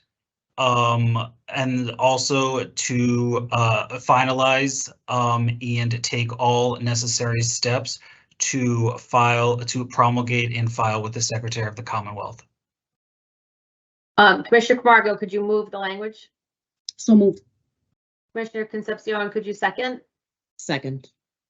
Okay, I'll take a call of the roll. Commissioner Concepcion, Aye. Commissioner Camargo, Aye. Commissioner Stebbins, Aye. Commissioner Roy votes aye. Chair O'Brien is absent. Those let the record show. 4 in favor, 0 opposed. Thank you. Okay, I think that's it. Oh, Commissioner Camargo, I see your hand. No, I just have closing comments when you're ready, Madam Chair. Okay, Attorney Carter, have we fulfilled all of our responsibility as far as votes? Yes, Madam Chair. It appears the agenda has been fulfilled, so the only outstanding matter would be a motion to adjourn. Okay, and thank you so much. Before we make that motion to adjourn, I'm going to start with Commissioner Camargo if anyone has any closing remarks. Thank you. I think this goes without saying, but I just want to say thank you to all and everyone who was part of the working groups, even if you weren't and you were staff trying to help the working groups. It's great to go through this. As you know, myself and Commissioner Stebbins are working on social consumption. So, you know, we're working on it.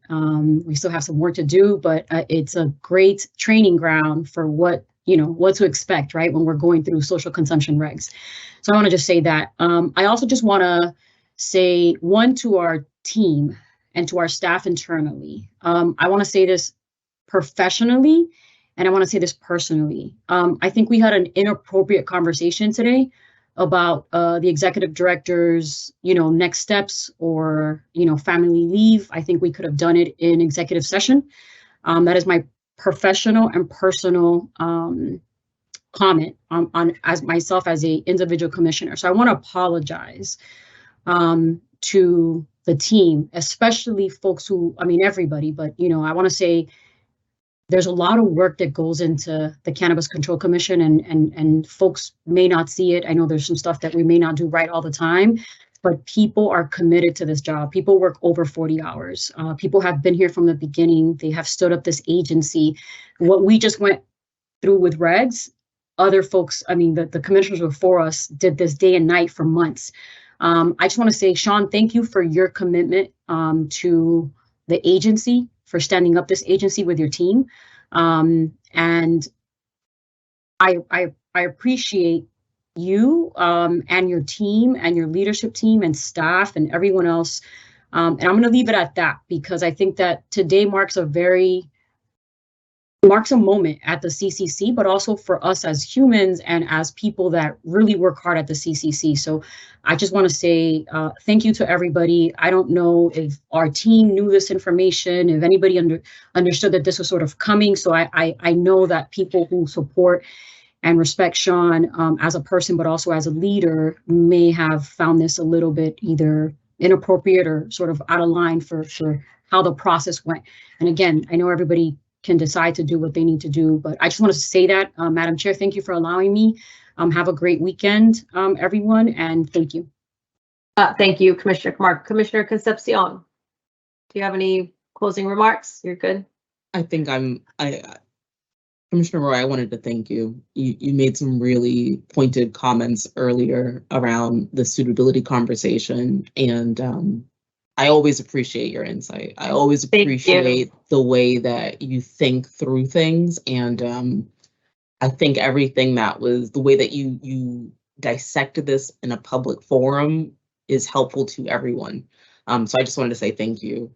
I will refrain because I think that to what Commissioner Camargo just referenced, I was not aware that was happening today, and our executive director does do a lot. He commits a lot of his time to the agency as a whole.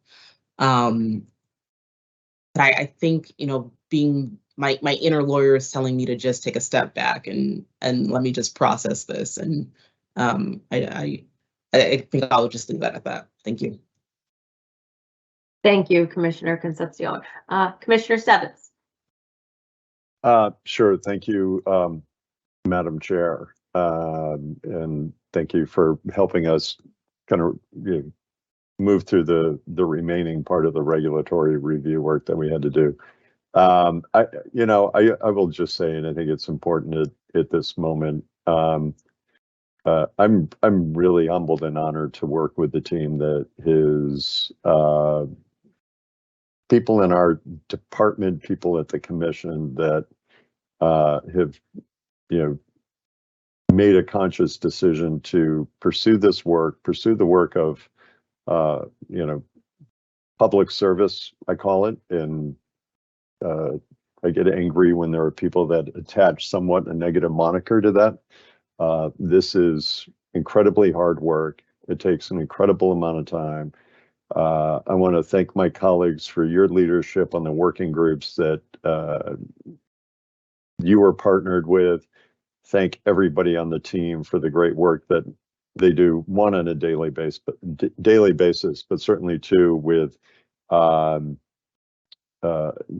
their respective involvement in the working group. I know from Commissioner Camargo's experience and mine, having that broad array of voices on our working groups has been really helpful to the work that we've done so far. I know those broad array of voices were certainly helpful to all of you working on the other working groups, and glad we've kind of put this to bed. Glad we're on the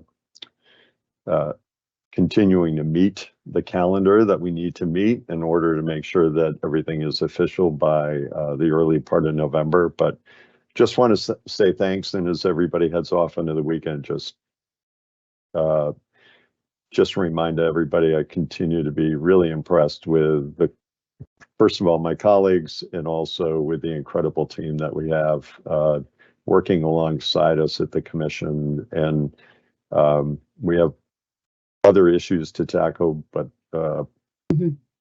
certainly don't think that they're appropriate for this meeting. But we did a great job today. We got through a lot in the last day and a half, and I thank everybody for their time, their attention, and really a lot of thoughtful focus and concentration on the mays and the shalls, and what we call the sausage making of creating and drafting new regulations. So thank you. Thank you, Commissioner Stebbins. And I just want to close us out by saying I learned today from Commissioner Concepcion that cannabis is the fastest growing industry sector. I did not know that. So thank you very much for that information. And it's such an honor to serve with my esteemed colleagues. And I am so grateful to our entire staff for their work done every day, but especially during this process. This was all hands on deck, and I'm really proud of the product that we produce. And now as we pivot it. I look forward to the public hearing and comment period that we'll be entering into this phase, and which is crucially important. Let me just reiterate how important it is for all of us to hear directly from stakeholders in this space. So I really wholeheartedly look forward to that portion, and that's it. And I will echo Commissioner Concepcion, and I will reserve all comments related to the other matter for executive session. But thank you all. Again, thank you to Kyle and Rebecca and Andrew for really guiding us through this seamlessly. And we are so appreciative to all of you. So I see a hand, Commissioner Camargo. Commissioner Roy, and Acting Chair, I do want to say two things. One is thank you to you for jumping in. I don't know if we all said that, but thank you. And I know that I also, notwithstanding my comments that I made earlier, I also do want to thank the chair because she did bring us through the 2 days of these meetings. And I think that, regardless, we didn't thank her. So I just want to thank her as well. For getting us to this point. And I know she had to get off, but also just thank you for jumping in. We're all human. So I want to just say thank you to both of you. Thank you. And yes, we do want to thank Chair O'Brien because she did the lion's share of the work. I just got us to the end zone with a little bit left. So I want to thank her for all her work around that as well. So having said that, I'm going to look for a motion to adjourn. Commissioner Stebbins. So moved. Okay, can I have a second, Commissioner Concepcion? Second. All right, I will do the roll and call the roll. Commissioner Concepcion. Aye. Commissioner Camargo, I did it out of order. Commissioner Camargo. Aye. Commissioner Stebbins. Aye. And Commissioner Roy votes aye. So 4 in favor, 0 opposed. Have a wonderful weekend, everybody. Get a little rest. Thank you.